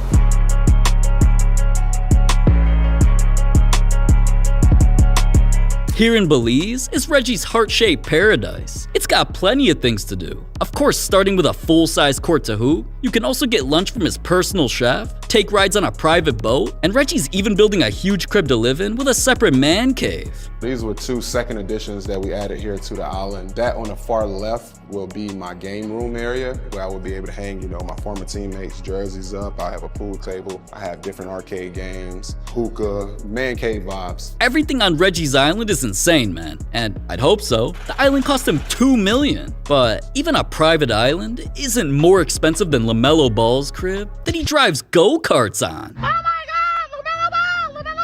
And whipping that around ain't the only crazy thing going on at LaMelo's, man. First, we have to talk about how he's got windows everywhere with crazy views where you can even see the arena he plays at. Dude's condo even has an outdoor patio, a huge kitchen, and a pool table that turns into a kitchen table. Underneath the condo is LaMelo's garage, of course filled with his custom rolls, Cybertruck, Ferrari, and more crazy cars. Then on the roof, LaMelo's always seen turning the spot into a dog park or zooming around in go-karts. And LaMelo better be able to do stuff like that, man. His condo costs $2.6 million. But not every NBA player's home is fun and games. Cause another NBA legend's crib didn't just cost more, it made him the target of a home invasion. Now, Udonis Haslem's crib wasn't always being filmed when something terrifying happened. At first, another NBA player, Nate Robinson, was actually pretty hyped checking out Haslem's home for his show. And just peep how crazy this place is. There's a driveway full of expensive cars, a huge pool, and the inside is even more insane. Haslem's first crazy room is dedicated to some of the most expensive shoes ever. His second is a special room that's not just filled with hundreds of signed jerseys from the best athletes ever. The center of the room is a massive bar that wraps around his own Shark Tank. You ready?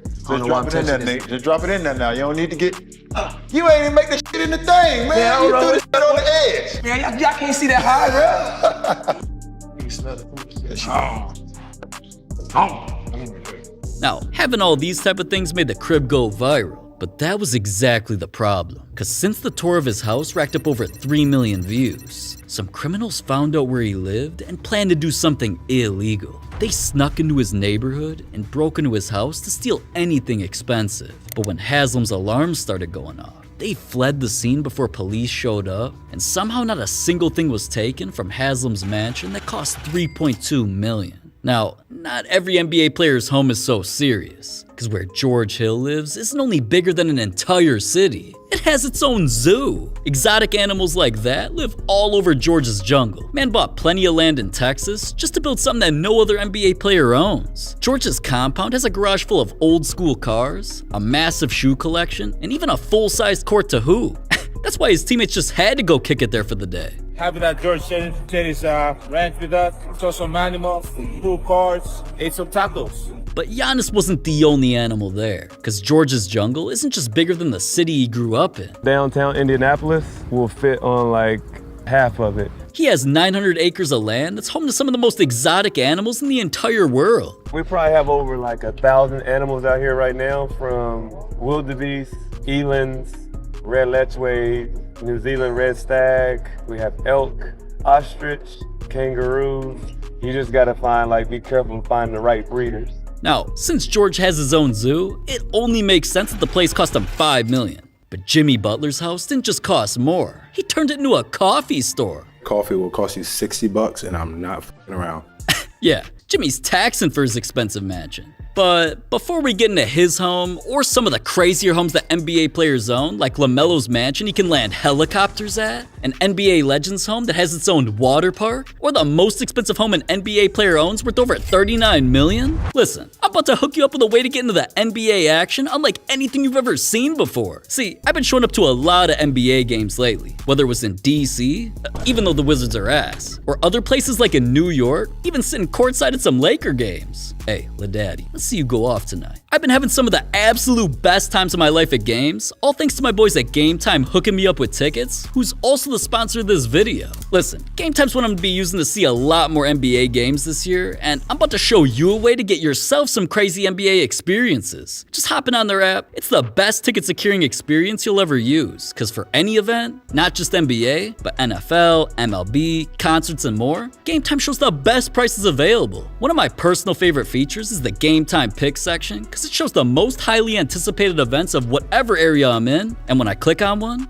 boom, I can customize the spot and how many tickets I get. There's even a super deal tab that gives you an absolute top tier valued seat, like how for me, it says this is a top 1% deal. And before making any purchase, you get to see the exact view you get from any seat in the arena, so I'm always hyped knowing that's exactly what I'm gonna get in real life. Listen bro, it never matters if you're trying to buy tickets early, last minute, or even late. The app allows you to handle everything stress-free with no hidden fees, and to make your experience even better, they're letting me hook you up with a crazy deal for your first event. All you gotta do is download the Game Time app, create an account, then use my code HoopFlix, and I'm guaranteeing tickets to your first event are an extra $20 off. Terms apply. Listen, come on man, I just want you to experience some live events like never before. So for me, please, just try out the Game Time app at least this one time, because I promise if you use this code right here, HOOPFLIX, you'll get a free $20 off. So just let me know in the comments what game you're going to, and who knows, I might just pull up right next to you.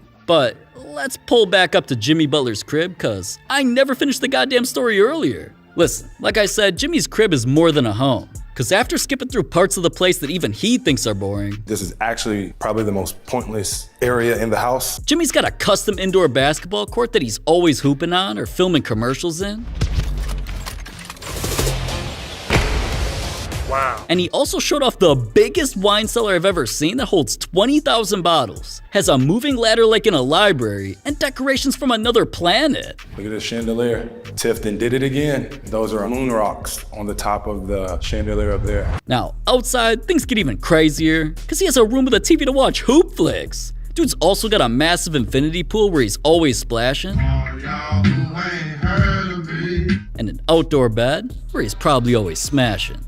Cabana over there, kitchen goes on out. Got a bed cabana over outside in the backyard. Oh, I know this could get freaky. But alright, the neighbors aren't always just watching Jimmy get freaky. Sometimes he invites them inside. for coffee. And Jimmy turning part of his mansion into his own coffee shop made this place cost $7 million. But another NBA legend didn't just spend more on a place for him to sleep. He bought a house for his craziest cars. Cars like that are something that Dwight Howard's always spending money on. Blacked out military trucks, superhero-themed whips like his Hellcat, or this crazy-looking bike. Dude even got a Rolls Royce with a kinda fruity color. Yeah, I'm not gay. Yeah, alright, man. Anyways, Dwight eventually needed more room to put his cars, so he got this. His Atlanta mansion already looks like something a former president would stay in. But I guarantee no president's hooping in their backyard like this. In the crib, Dwight also has jerseys from his opponents, art signed by famous movie characters, even a pair of Air Mags in a case so that nobody can even touch them. And don't even get me started on the fact that Dwight Howard has a room full of snakes with custom tanks. How often have you been bit by one of your snakes? Only been bitten 3 times. Is there like a scar? Yeah. Wait, let's see. That's no joke. That's a real bite. It didn't even hurt. Altogether though, he made sure the snakes fit, and so do all of his cars, in a house that cost $8 million. But where Victor Oladipo lives isn't just a home, it's a place to record music. He's been making songs like that in his recording studio that cost $50,000, and that's only a fraction of what makes this place so expensive. Welcome to Hibiscus Island in Miami, literally one of the best places on earth. Here's where Oladipo's crib is located and has one of the biggest pools that any NBA player owns. Inside the house, the roof completely opens up, which is right next to the living room with 4 massive TVs. Then dude made sure he got 2 rooms dedicated to his favorite things outside of hooping. The first was his own shoe library with some of the rarest pairs in the world. My dress code for us. I believe there's 29 pairs and mine is the 9th of the 29 pairs, so yeah, that's why it has its own case. And after showing those off, he let everyone see his favorite room in the house. Since he loves singing so much that he not only interrupts teammates' interviews. A house, I know they go bring it, so Victor in the back singing. Man's got his own recording studio where he can make new music. Man, I'm weird, dog. I'm not gonna lie to you. I sing just spur of the moment. Oladipo's always singing and filming music videos in his house because he's trying to guarantee that write-off with a crib that cost over $9 million. But LaMelo Ball isn't just living in a place that's more expensive. It's something you can land a helicopter on. LaMelo's only allowed to do that because his mansion has private helicopter access right off the ocean. Man's backyard has a tennis court, a crazy looking pool that connects to the house, and his own private beach. LaMelo's not only getting wet outside his crib though, dude even has a huge indoor pool with a hot tub. But the rest of his place is insane too, like where it's got views of the ocean and damn near the biggest kitchen I've ever seen. Now, don't mind these ugly tour guides showing off LaMelo's movie theater. They definitely don't have enough bread to live here. Michael Jordan does though. That's why he's neighbors with LaMelo, even though dude's crib cost $11 million. But speaking of the GOAT, another home that Jordan lives at isn't just worth millions more. Rappers film music videos there. Boxes of checks, not my Nikes. Travis Scott was only using Jordan's mansion because it's one of the most iconic homes that an NBA player owns. The entrance has a gate with Jordan's jersey number, the backyard has a pool designed to look like a basketball, and dude's got a guest house with its own pickleball court. Jordan's always chilling inside though, because there's a game room attached to his movie theater, a massive private gym, a wine cellar. It's also got a full indoor basketball court that Travis Scott used for a music video. Now, I'm not even surprised the dude filmed all up in here, because Jordan's crib cost $15 million. But another NBA legend doesn't just live in a home that's crazier. He's got his own water park. Tony Parker's only having fun like that because this place damn near looks like Six Flags. We gotta start with this full gym connected to an arcade that's also connected to an indoor basketball court. Welcome to my gym. Thank you. It's not a everyday gym. It's a mix of everything. That's crazy. Man's even has a locker room next to his movie theater with custom seats and a room dedicated to all of his awards. But as crazy as all of that is, best part about Tony's crib is outside, because after cooking something up in the outdoor kitchen, his place has an entire water park with a giant pool, a lazy river, crazy looking slides, and even waterfalls. That's why Tony's always getting wet in his backyard, man. Constantly living on vacation like that is exactly why his water park mansion cost him $16 million.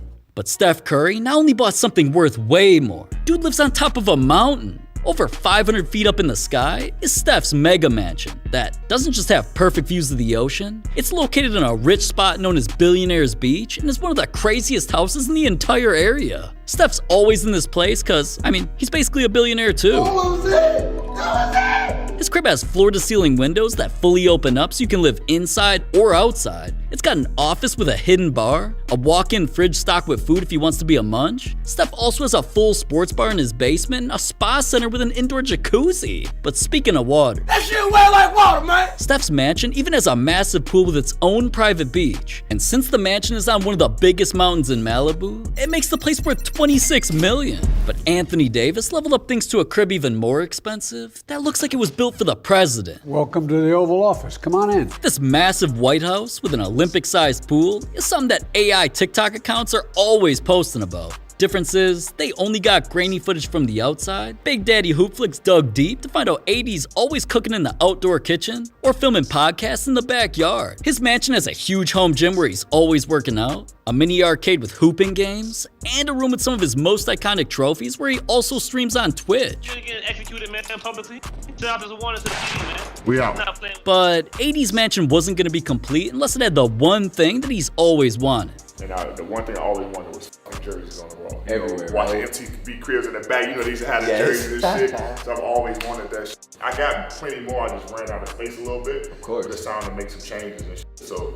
Oh, you alternating them? Yeah. Why I like not? to switch them up. But an entire room dedicated to signed jerseys only adds to the reason that his place costs $31 million. And besides, the most expensive home that any NBA player owns doesn't only belong to LeBron James. His crib got turned into a movie. Let's fucking go. House Party was a movie being created that not only was gonna feature LeBron, You are one handsome motherfucker. it was being filmed in his 2-story mansion with a pool ready for any party. No, ain't no party like a Diddy party. Yeah, that's what's up. The inside was ready too, cause Mans not only has a bar stocked with any type of drinks and a huge cigar lounge. There were scenes from the movie showing dudes kicking it all over LeBron's mansion, jumping on his king-size bed, snooping around in the room dedicated to all of his trophies, and even throwing a massive party in the house where poppin' celebrities showed up. Now, the movie wasn't just filmed here cause of LeBron. It's also cause his Los Angeles mansion cost $39 million. From a $2 jersey, all the way up to a $20 million jersey, and every other price in between, NBA players wear jerseys worth all different prices, starting with Giannis. Here in Nigeria, Giannis was just roaming around until he saw his jersey being sold. I want to go buy it. Once he got his hands on this black, green, white, blue, and creamy statement edition jersey, he started negotiating for it.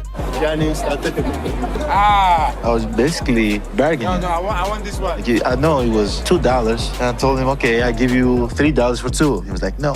Oh my, Giannis really couldn't even get a discount on his own jersey? That's crazy. But cause it only cost a couple bucks, and there's jerseys worth hundreds, thousands, even millions of dollars in this video, another NBA legend easily got a more expensive jersey just to troll a celebrity. First for my son, not to me. For sure. Well, it's for my son, despite the joke. It's good. This isn't for me. For your son. But are you sure? I mean, That's enough. Cut it off. Kevin's a fool for acting like that kid-sized jersey wasn't perfect for his size. But because an extra small Heat jersey is something anyone could buy for just $25, LeBron's jersey was easily more expensive when he switched sports. Now, I ain't talking about the soccer jersey he wore to Riz Up Girls, or the baseball jersey he wore after losing a bet. Cause while LeBron was sidelined next to everybody in Laker uniforms, this man was wearing a jersey I'd never even seen before. Red, white, and dark blue, this jersey is from the Columbus Blue Jackets hockey team, and LeBron's was completely customized, with their throwback logo of an old school cannon from Who the Puck Knows When, and LeBron's name and number. He wore it all over TV, so the Blue Jackets themselves were glazing on his post of the fit, all cause LeBron was repping their jersey that cost $229. But Nikola Jokic's jersey became more expensive, all cause he got disrespected by LeBron and Kevin Durant. At the 2022 draft, these two were captains picking their squad, until eventually, Jokic was one of the last starters picked, which, with how great dude was at the time, was a completely disrespectful decision. So Jokic was on a mission. During the game and in his jersey, he was cashing threes, of course getting easy putback layups. Then he turned into Tom Brady with full court passes, and even got assist after assist passing to Steph, who broke the record for most threes made in any All-Star game. All of that put Jokic just a few stats short of a triple-double while wearing one of the most unique jerseys in NBA history. So once the light blue and silver jersey went to auction, since it had the NBA's top 75 diamond logo on it, Jokic's signature and his nickname the Joker written inside his number, someone bought it for $429. But another player's jersey cost way more after it came out of a movie? Holy shit, I'm gonna come home. Of course Adam Sandler would say something funny like that, man. In Uncut Gems, he was a jeweler obsessed with sports betting, and not only was NBA legend Kevin Garnett in the movie Non-Stop, Adam was always placing bets on him. It not only shows Garnett going off during a Game 7 in his white and green Celtics jersey, Garnett kept it on during an exclusive post-game interview that was filmed just for the movie. And even though it was the same jersey he wore during his NBA career, the movie became so popular that the jersey eventually sold for $2,000. But a more expensive NBA jersey was something YouTubers competed for. Oh, no! It's beautiful! Jesser and his boy were doing basketball challenges, trying to win thousands on thousands of dollars worth of NBA gear. But none of the items compared to the most expensive Steph Curry jersey that they were about to go for. Jesser's boy went first to see who could complete the layup, free throw, 3-point, and half-court challenge the quickest. And after he hit the final shot in 2 minutes 12 seconds, Jesser not only kept bricking his shots until he eventually ran out of time, I lost! He choked his opportunity at getting this. No! It's beautiful! It's a signed light-up jersey. That is the coolest item I've ever seen in my life. This signed Steph Curry jersey came in a framed case with LEDs that glow, 2 expensive Steph cards in the frame, and it even has pics of when he wore it in a game. This jersey was black and yellow with a flower on it called the Empowered Edition, which was made to honor strong women in the Bay Area. And this jersey wasn't just in commercials or became part of the Warriors' core. Since Steph wore this exact jersey when he completely went off, that's why it was worth $5,000. But listen, those guys are not the only YouTubers that had something to do with expensive NBA jerseys, cause leveling up in price, Damian Lillard's jersey only became more valuable. All cause of Mr. Beast? Now, alright, of course this involved a moment where Mr. Beast was trying to give away some money, man. $100,000 in cash was at stake, while Dame awkwardly stood there in his sexy light blue All-Star jersey. And when Mr. Beast pulled a random out of the crowd to compete against him, all this kid had to do was make 1 shot from here before Dame could make 3, and he'd win all the money. Now, just looking at this ugly dude, I thought he was gonna go home with none. But as the competition got started, and Dame quickly hit 2 of the shots while the other dude couldn't even hit the rim. With time winding down, Lillard started looking like he was barely trying, so eventually at the buzzer, the kid hit this? Keep going.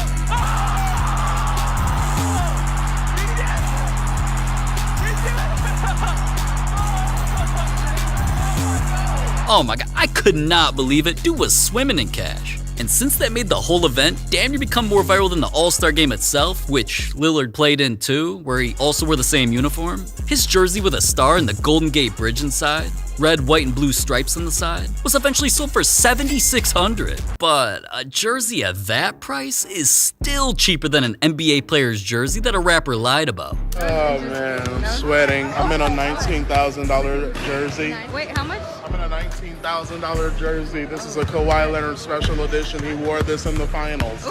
Oh my god, alright. Boss man dumbass tried flexing his Kawhi Leonard Clippers jersey then, and especially when he wore it while filming a music video. Only problem was, he lied about where the jersey even came from. Kawhi's only wore that jersey while going off during regular season games. So because the only times Kawhi's actually been to the finals, he wore jerseys with the Spurs, with the Raptors, fans started clowning Boss Man in the comments saying things like, yeah, the Clippers never been in the finals, man. And hey, Mr. Finesse, I'm afraid you just been finessed, cause he really got scammed for a jersey nowhere near $19,000. But Victor Wembanyama's jersey cost a $73,000 lawsuit. That only happened because Wemby made his City Edition jersey go viral many times. Not only was it in commercials, Wemby wore it during a game where he was dunking, blocking, 3-in, and lighting it up all over the floor. Wemby had his jersey on while he led his squad to a win and became the first player in NBA history with 2,000 points, 1,000 rebounds, and 200 threes in their first 100 games. But even though that jersey helped him get into the record books, when Wemby saw one of his biggest fans with a sign asking to swap jerseys, he just gave it away. The moment obviously was gonna go mega viral, and it seemed like a wholesome moment that would be cherished forever. Until a few weeks later, a Twitter account showed the jersey was secretly being sold. Wemby was tearing up over this. Literally, he quoted the tweet with a sad face. So not only did this have everyone talking about it and clowning the kid's dad who wanted to sell it, eventually they couldn't take the criticism, and news broke that the auction house was being sued for the sale because the family who initially wanted to sell it decided to stop. Now, it didn't matter though. Eventually the court refused to block the sale of the jersey, claiming the situation was just seller's remorse, and the jersey ended up selling for over $73,000. Damn. But as dumb as that situation was, 2 of Jason Tatum's jerseys became worth even more because they helped him become an NBA champion. We did it! Tatum's first jersey came from Game 1 of the finals where he cooked the Mavericks in his whiteout Celtics jersey. Man's had it on all night as he made some insane shots like this, dropped an easy double-double, and helped carry his Celtics to a win. But his even more expensive jersey came from Game 2 where he blacked out. Kinda. Tatum and his squad came out in some blacked out jerseys. This time Tatum went off even more, making crazy play after crazy play, until this man was just 1 rebound away from a triple-double and won again. So after those jerseys helped his squad take a 2-0 lead, Tatum threw the original white one back on for good luck in the next game. Here's where he started hitting threes, throwing down crazy dunks, and even had his best offensive night of the series so far when he scored 31 points. Then after Tatum's squad ended up winning that game too, eventually winning the series and becoming champions, both of Tatum's jerseys during all of that were about to become expensive. The white Game 1 and Game 3 jersey with the Gold Finals logo on the back sold for $96,000, while the blacked out version with a matching logo from Game 2 sold for $108,000. But Ja Morant's jersey was so expensive, it had fans going to war. Well, kinda, because a jersey he wore during his rookie season was about to be something over 30 people wanted. Since Ja was making crazy plays, having crazy games, almost ending Kevin Love's career, and eventually won Rookie of the Year, all because of his baby blue jersey, that thing that he was wearing during his best rookie moments eventually got cut up and placed into an exclusive rookie card. The card had the NBA logo from Ja's jersey next to a picture of him in that actual jersey, and since it had writing letting everyone know it was a 1 of 1, fans had a bidding war over it where they went back and forth with 35 bids, until the jersey card ended up selling for $144,000. But that's it? Man, that's nothing compared to something that cost over triple that, aka Michael Jordan's secret jersey. What he did in that jersey inspired some of his most popular shoes. These Jordan 1s aren't just black, orange, and white with the Air Jordan logo on the side. They're named the Shattered Backboards and look like one of the most expensive jerseys that Jordan ever wore. What? Yeah, I never even knew Jordan wore colors like that, but here in Italy is where Jordan traveled to for an exhibition game and was part of an Italian squad in their 2-tone black and orange jersey. Starting in warm-ups, Jordan was already showing the crowd some of his moves, and he wanted to give those Italians the best performance ever from someone wearing their home jersey. But his craziest play came when he took off from right past the free throw line and dunked it. Oh my god, man's completely shattered the backboard, sending glass shards all over his opponents, even injuring one. So all cause his play literally forced him to stop the game, the moment became so iconic that fans didn't just recreate his jersey in 2K. Jordan signed his with the date, and it must have never been washed or something because a fan eventually bought the sweat-stained jersey for $571,000. But alright, because even though Luka Doncic's jersey is worth way more, dude really just gave it away to an NFL player. After news broke that Luka was traded to the Lakers, his debut was so hyped up that it seemed like Jesus was coming back or something. Camera crews followed Luka into the arena, shirts of his new jersey were hung over every seat, and some of the most famous celebrities were courtside. Ironically, Luka completely took over that game. So after helping lead the Lakers to a win while wearing his brand new purple and gold number 77 jersey, I mean, you would think this was a jersey that he'd cherish and, you know, maybe frame it or hang it in his own house like other hoopers do, but nah. He just jersey swapped with another LA athlete, Puka Nacua. Nice to meet you. How are you? Doing great. And after Luki and Pookie flicked up for a pick, Puka was of course asked about this jersey. You got that Luka jersey off his back? Ooh, hey, I can't say that out loud. I don't know. I don't want anybody coming up by my house, but finding out where I live. Right. People have sent me some of the articles about saying where that Luka jersey is. It's like, oh, that's a good thing. My wardrobe's gone up, man. Text me your address real quick.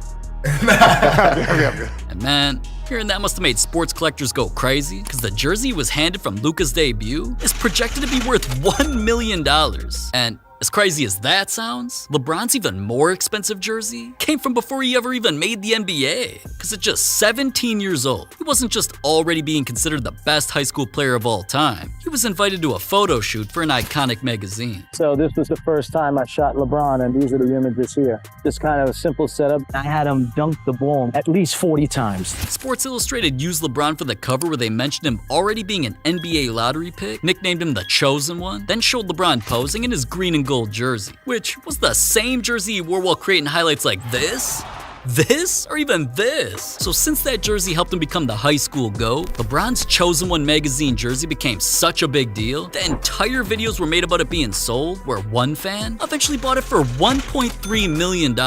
And that's not even the most expensive LeBron jersey of all time. That was the white Heat jersey he wore during the 2013 NBA Finals and helped carry him to eventually win a championship. But there is no fucking way I'm talking about another LeBron jersey again. People are gonna think I'm a glazer. Moral of the story, even though that jersey sold for $3.6 million, 4 of the most expensive jerseys in NBA history belong to Michael Jordan and Kobe Bryant. Cause 2008 was a year Kobe fans will never forget. From ridiculous games to becoming the youngest player ever with 20,000 points. While putting up crazy stats, Kobe carried the Lakers to the best record in the West and won his first and only MVP award of his entire career.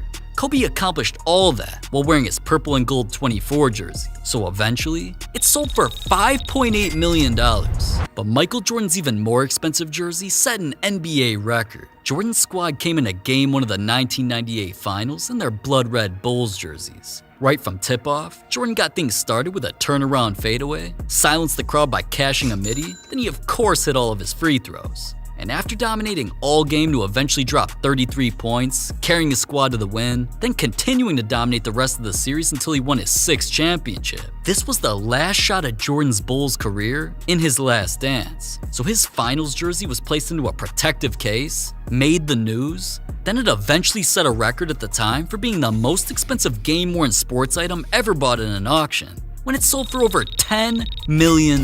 But the 2 most expensive jerseys of Michael Jordan and Kobe got bundled together. Jordan's came from 1984 when he made his preseason debut. And here's some pics of what his red and black Bulls jersey looked like, cause the only footage anywhere on the internet shows him crossing a white boy up to hit this and one midi and catching an alley-oop for an easy layup. But since that was just the first game of his career, and you can still see where the Bulls took the name and number off the red jersey from the previous player, the jersey was turned into legendary commercials showing it being made, and even became an auction package deal with another expensive jersey of Kobe's. Here's his purple and gold Lakers jersey with his OG number 8. Kobe wore that during his preseason debut, where mans instantly got a standing ovation. Then the first time he touched the ball, he not only got this assist, his first bucket was a 3, he got a full court pass for his first career dunk, and hit a mid-range shot.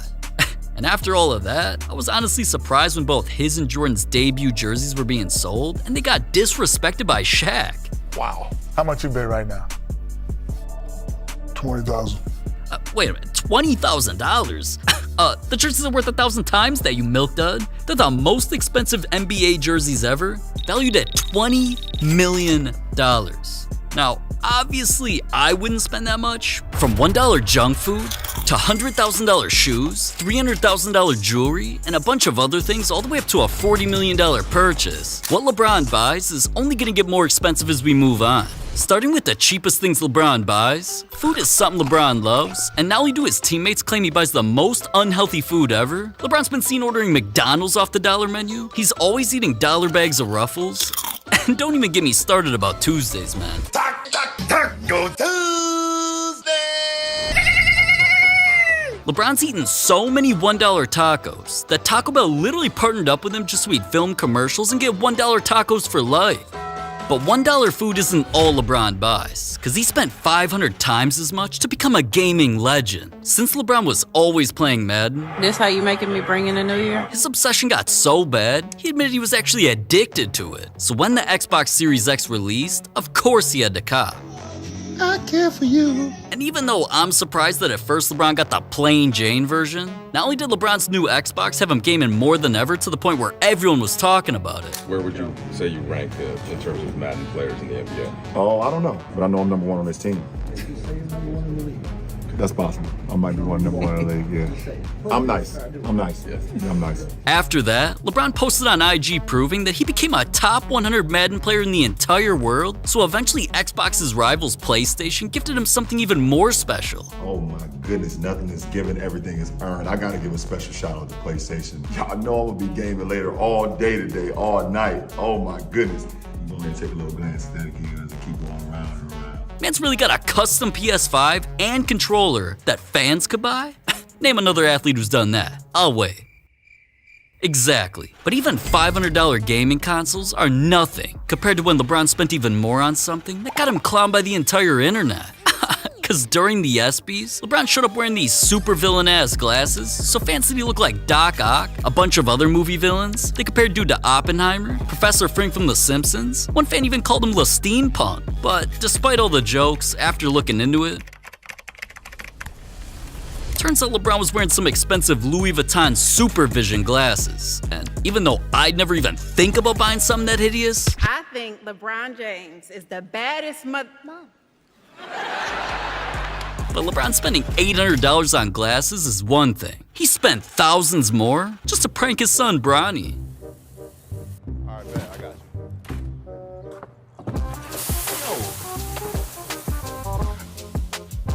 you. Hey, Rook. You better not be late. Yo, are you serious? Hey, clean up my driveway. It's a mess. Oh my god, dude really filled Bronny's entire car with the same cereal I'm always slurping on. And according to my calculations, the inside of Bronny's Urus is roughly 80 cubic feet of space, so with there being 9 25-ounce boxes of Fruity Pebbles in each cubic foot, multiplying those numbers leaves us with 720 boxes of Fruity Pebbles to fill the car, and since each of those boxes costs roughly $6, the final answer to this whole equation ends up being over $4,000 worth of Fruity Pebbles. And yeah, I really did calculate all that. But LeBron was gifted something worth double that after changing the NBA forever. February 7th, 2023. LeBron had the ball and was just points away from making NBA history when he hit this shot. LeBron James, a shot in history. And by breaking the all-time scoring record with that, the NBA had to do something special. They had the shoe surgeon customize him these 101 LeBrons with actual crocodile skin, gold Nike swooshes, and the bottom of the shoes have the amount of points LeBron scored to break the record. All served up in a shoebox made out of pure marble, LeBron's custom shoes are worth $7,500. But LeBron spent thousands more on something from another sport. See, LeBron's been a WWE fan for a while. I mean, he was literally at wrestling matches before there were iPhones. Not only did LeBron get a shot of Stone Cold Steve Austin on his phone, but years later, after hanging out with WWE wrestlers, it was about to be LeBron's birthday when he tweeted that he wanted a WWE birthday present, aka a championship belt and one of the expensive real ones. Now, at first John Cena said he'd get one, but I don't think LeBron's seen it. So after that, The Rock said he'd get him one, eventually got it and wished LeBron a happy birthday. Then LeBron thanked him on Twitter and not only made a video showing it off. Can you smell what The Rock is cooking?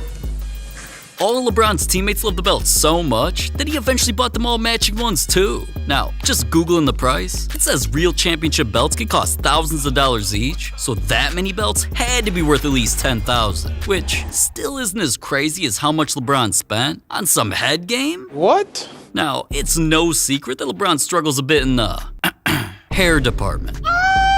Because for a while, every time this man stepped out, it seemed like his hair was getting worse and worse and worse, to the point where everyone was noticing. Chuckster's talking. Come on, bro. I'm telling Ernie, it started out way down here. So what will it look like at the end of the season? Oh, it'll be right there. Have you had your scalp looked at by anybody professionally? I mean, you have any idea how many hair follicles you have up there? Not many. So it's a very, very small number, and I probably can count it on my fingers. Sorry to hear that. Even fans on Twitter started begging dude to just give it up. So LeBron finally got sick of all the hate and suddenly popped out looking like this. Ooh-wee! I was looking super rough. Now, alright, the only explanation of a miracle like that was LeBron got a hair transplant, which can usually cost around $12,000. And honestly, I think he might have gotten scammed. His camera's been catching his hairline literally peeling off his scalp. Whoever did that surgery had to be drunk. Or maybe LeBron was, because he spent more than 6 times as much on some special drinks. Now, okay, LeBron is damn near an alcoholic at this point. From trying to smash beers to celebrate plays, LeBron tempted to take a sip, to owning his own tequila company. Your Lobo 1707, Mr. James. Thank you. Dude even mentions drinking wine after almost every game he plays. Need some food and some wine out there, right? What can you attribute your success to? Wine. So in Paris, after Le Captain America carried the red, white, and blue to a gold medal win in the Olympics, he celebrated by buying everyone some of the rarest and most expensive wines in the entire world. 30 bottles of Chateau de Celacotes for $12,600, 8 bottles of Chateau Petrus de Bordeaux for $24,000, 10 bottles of Rosés de Jean Blanc de... Man, what the hell are any of these words, man? He bought a bunch of fancy-ass wine, all right? For a total of $73,000. You must like your fancy wine, don't you, Bron? But some things that cost LeBron even more are his expensive cars. See, everyone knows LeBron's a car enthusiast and is always driving them around. But nothing compares to his favorite brand, Hummers. LeBron's been driving these things since '03. So when he heard that GMC was releasing a brand new model, the Hummer EV, not only did LeBron appear in commercials for it,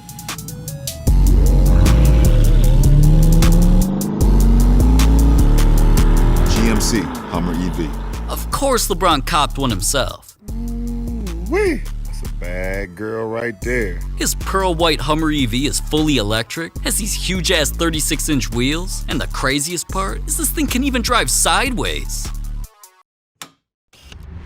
A crab walking car? I never heard of that. No wonder why this thing cost him over $80,000. But speaking of expensive things and walking, LeBron's got some of the most expensive shoes in NBA history. Not only has LeBron been seen wearing Red October Yeezys, aka some of the most expensive and sexiest shoes Kanye ever created, LeBron's also shown some insane shoes we talked about in another one of our videos that you can go watch after this. He's walked into games wearing some of the rarest Louis Vuitton Air Forces on the planet that sell for a ton of money, but there's one particular shoe that means probably more to me than anything. LeBron's most expensive shoe came from a night he made NBA history. He stepped in on the verge of becoming the youngest player in NBA history to score 30,000 points. And well, after hitting such a crazy milestone, of course the shoe surgeon once again created a special gift for Bron, covered in 24-karat gold, designed with crocodile skin, gold zippers, even diamonds set with the words World Champions on the end of the laces. If these weren't expensive enough, he also made a matching pendant of LeBron's signature lion head logo, also flooded in diamonds. Either way, we talking about shoes, and LeBron's LeBron 15s are worth over $100,000, which is actually kind of crazy that man's got way more valuable shoes for this milestone than the shoes he got for the biggest one of his career earlier. But even LeBron's love for shoes didn't cost nearly as much as his love for his girl.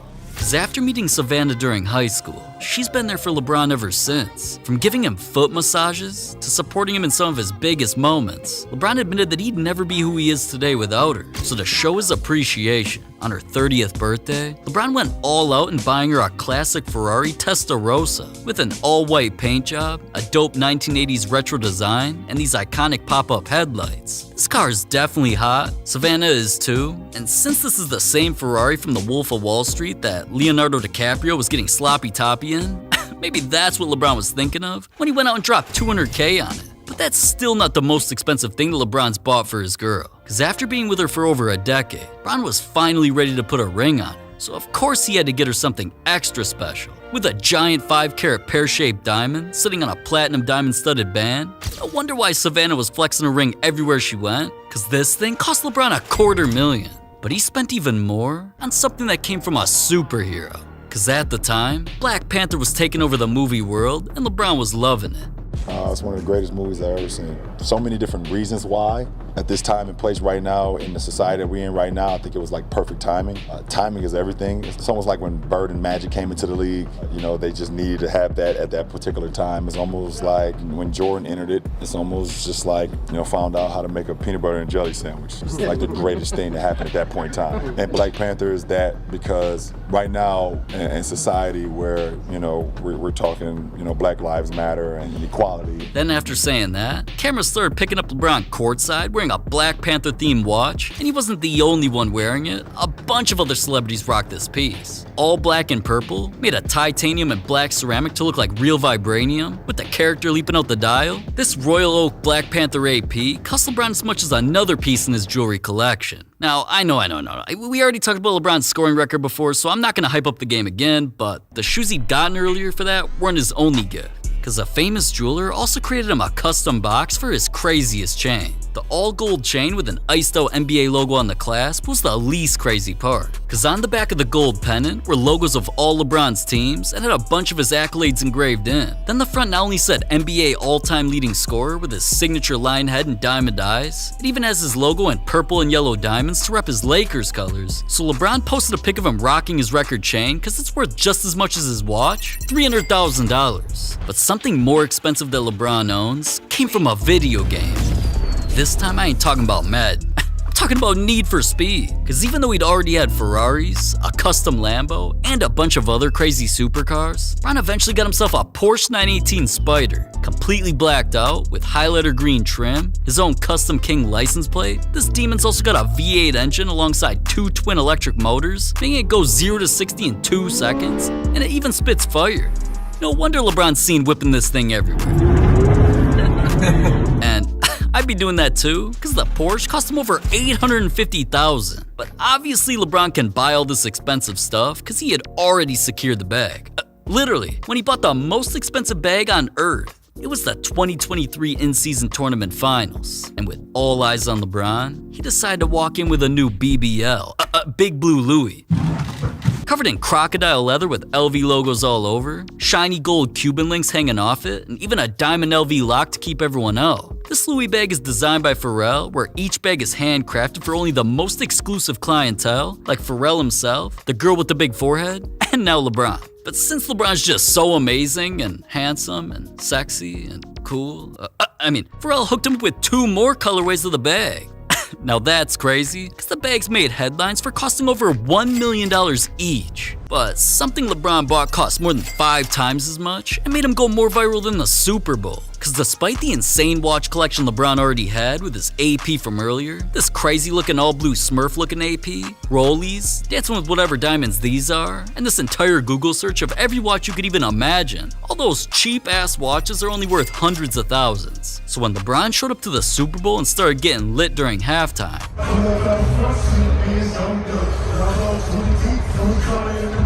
dude completely stole the show when fans noticed something way more expensive on his wrist. Described as the most hyped and coveted luxury watch on earth, with a turquoise colored face, and only 170 of them ever produced. This Tiffany blue Patek is only owned by the richest celebrities like Jay-Z, DiCaprio, and now LeBron, because it runs for over $5 million. But LeBron spent even more doing crazy things to his body. Obviously, LeBron's trained and conditioned his body like no other athlete to become the absolute masterpiece that he is today. But keeping his body in that condition takes a lot of effort. LeBron uses a bunch of different methods like cryotherapy, deep tissue massages. This man even goes into healing chambers just like Goku. So it's a portable hyperbaric chamber, and the main idea of it is to help drive oxygen throughout the body, and you're obviously at a higher pressure within the bubble there. And the idea of that pressure across the cell level helps drive, oxygen, deeper into the cells and deeper in the body, and be able to remove, waste and edema, and help even with mental capacity in terms of your alertness coming out of there. For athletes, it's kind of a no-brainer. Nowadays, he has personal chefs so he doesn't get fat from eating the junk food or Taco Bell that we talked about earlier. Taco Tuesday's the best. And he's also got one of the best personal trainers that money can buy. People around us didn't quite get, why are these guys here, 4 hours before the game?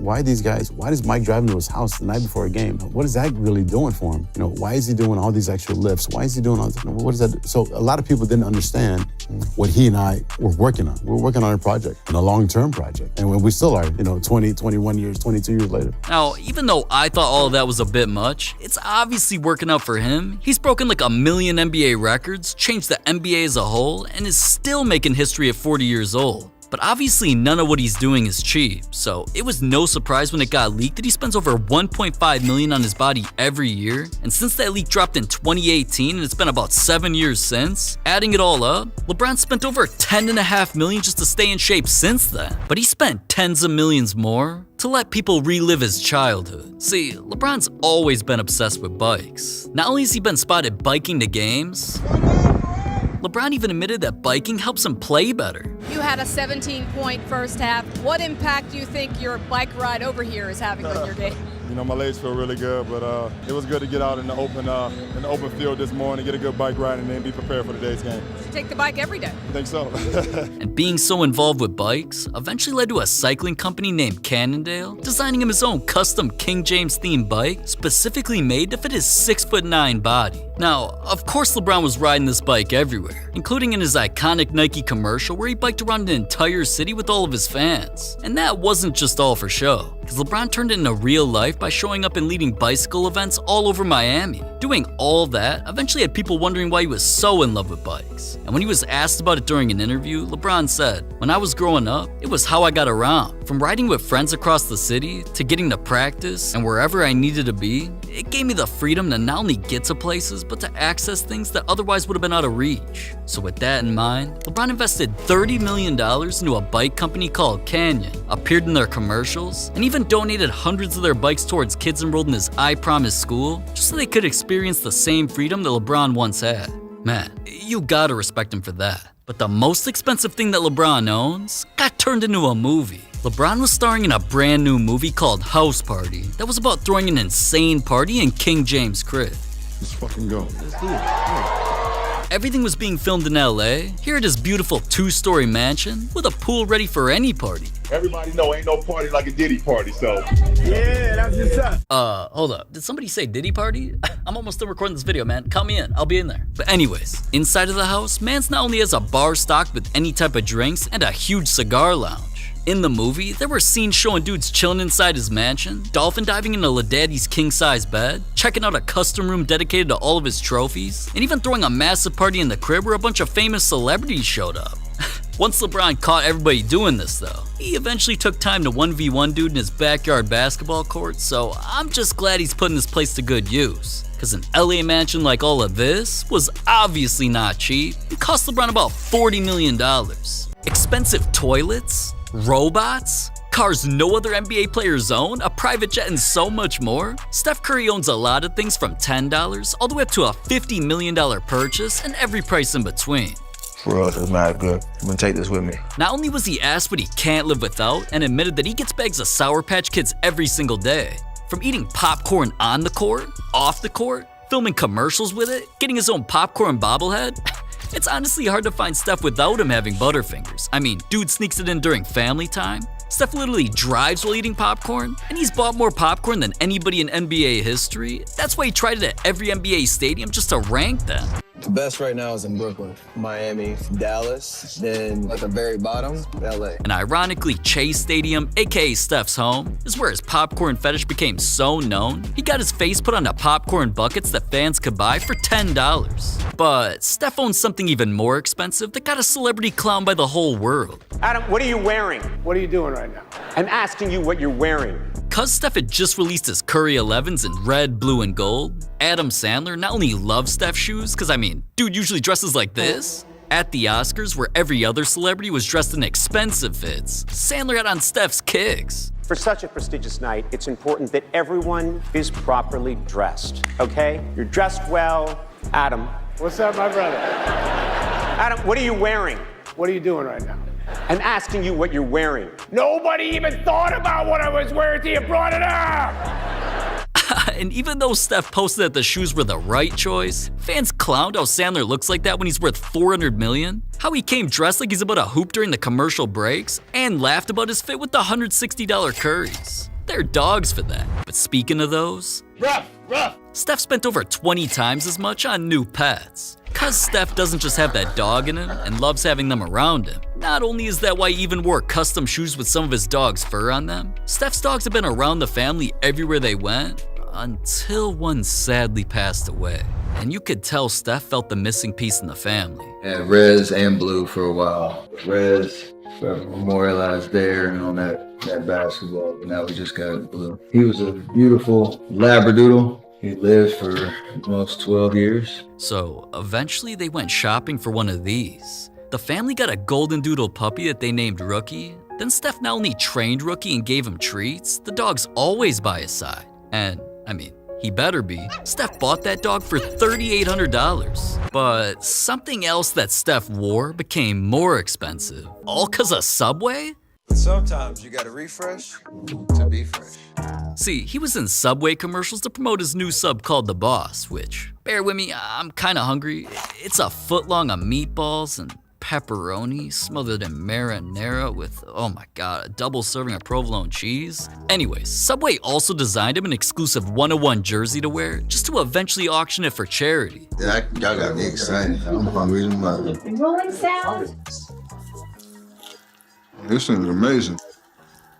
And Steph not only absolutely devoured the sub while making a mess before signing it, the jersey eventually went to auction where it sold for $6,300. Which is still cheaper than Steph's purchase that had a famous jeweler glazing it. Stephen Curry over here is rocking a very cool piece. This is also your Cartier Santos in the 40mm. The difference here is that the case went through a DLC process, so it's blackened on the case, and then he got the black leather strap on it. This is an extremely humble and chill piece that Steph Curry's rocking. Casual, everyday, sharpshooter Steph is rocking it right. And it wasn't just him glazing, man. Watch Instagram pages are always riding Steph's wrist too, cause his Cartier Santos cost $8,000. But Steph got something worth more that not only helps him poop, it actually helps him hoop. Steph tweeted, "So my wife bought me a new toilet for the house, you know, one of those automatic ones, and I'm hyped. Cause Steph got this futuristic toilet with a lid that opens and closes when you come in or out of the room. It's got a bidet feature that pops out, a remote that allows him to change the temperature of the seat in the water. It even has a self-cleaning feature so he never has to touch it. Possibly the most high-tech toilet you've ever seen. But none of those are the craziest things about it. Steph realized that his toilet actually helps him play basketball better. He admitted, "That toilet just makes me happy in life. I bet if I did a case study on my performance since I got that toilet, you'd see the difference. I was in Minnesota when Aisha told me about it, and the next day I had 46 points. There's a reason for that." Now, as crazy as that sounds, fans actually calculated his SBT, stats before toilet, where he averaged 31 points, 5 rebounds, and 6 assists. Then they found out his SAT, stats after toilet, improved in almost every single category, and Steph won his first championship that year. Now, I'm just surprised he didn't get a toilet like this.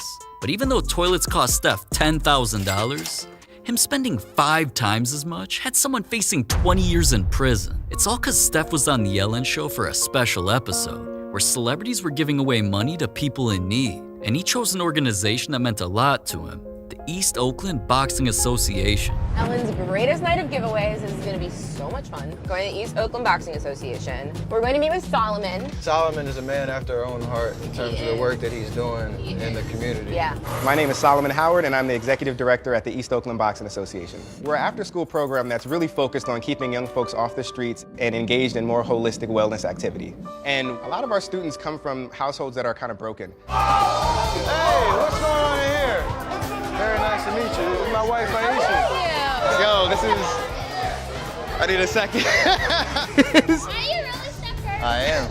What's up? Now, the gym owner Howard Solomon seemed thankful, especially after Steph gifted the kids all new equipment and even gave them a pretty big donation. Everything seemed fine for a while, until years later. Breaking news hit that Solomon was being accused of tax evasion and many other charges, including embezzlement.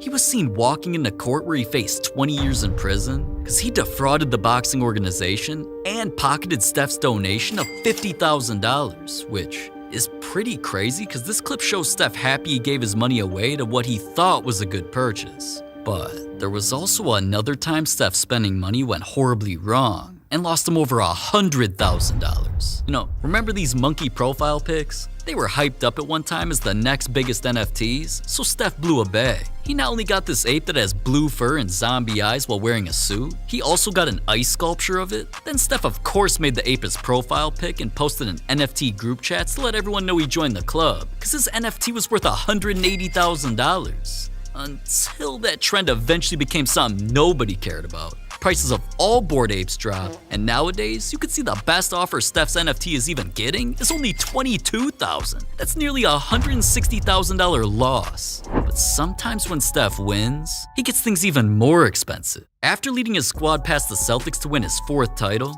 Steph showed up to the championship parade in one of the most unique chains ever. It was an all-silver piece with his 3 previous finals rings hanging from it. The first ring was from his first championship in 2015 and was the first ring ever with baguette diamonds in it. It also had 16 princess-cut diamonds in it to represent how many playoff wins they had, and since it was the franchise's 4th championship total, it had 4 stones that glow in the dark. The next championship ring came from 2017, which made the ring look a little different.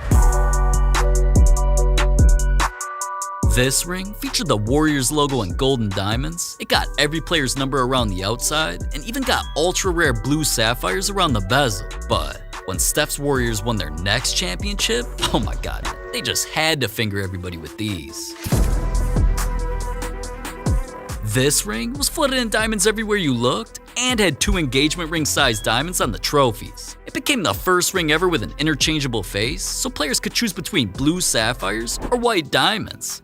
This ring was definitely crazy, but too bad the 4th ring hadn't come out yet, because when it did, it became the first championship ring in history made of mostly yellow diamonds. Not only that, it has a secret compartment revealing how many trophies each player won, and they also trolled the Celtics by engraving their iconic floor pattern into the ring. Now, since that ring, along with the others, cost about $50,000 a piece, that means Steph's ring collection is worth $200,000. But something worth even more is what Steph did, changing Warriors superfans' lives. Now, I'm not talking about what Steph did to this guy. Steph loves HoopFlix, subscribe. Subbing to HoopFlix is literally free. I mean, just try it, subscribe. Anyways, what Steph did to Lloyd Canamore was more expensive. This is a man whose house tells you just about how much he loves the Warriors. It's painted gold and blue, it's got Warriors flags, Steph MVP banners, and pretty much everything else you could think of.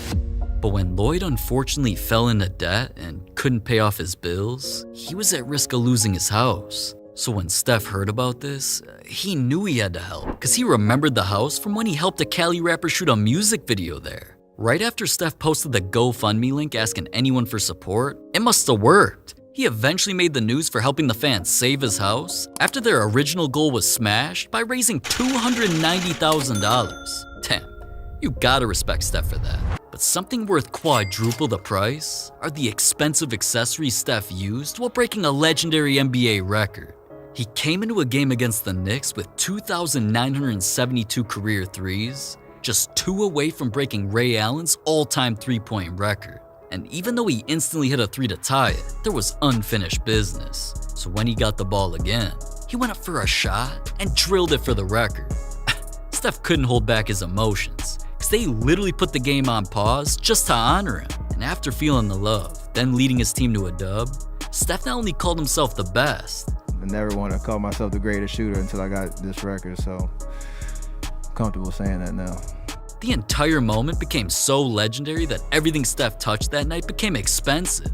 His blue and gold shoes had a tag with the number of threes he made on them that sold for $200,000. The Wilson ball he used to hit the record-breaking shot sold for $250,000. Then the blue, red, and yellow special edition Warriors jersey he wore sold for even more, $500,000. That made the entire collection of all the items combined worth just under $1 million. But that's nothing compared to what Steph spent even more on, just to copy Cristiano Ronaldo.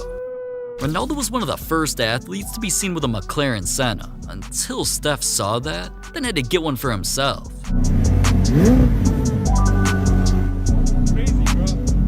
And that's just how it sounds sitting still. His black and red supercar sounded crazier when it was showcased on car racing shows, because it can easily go over 200 miles an hour.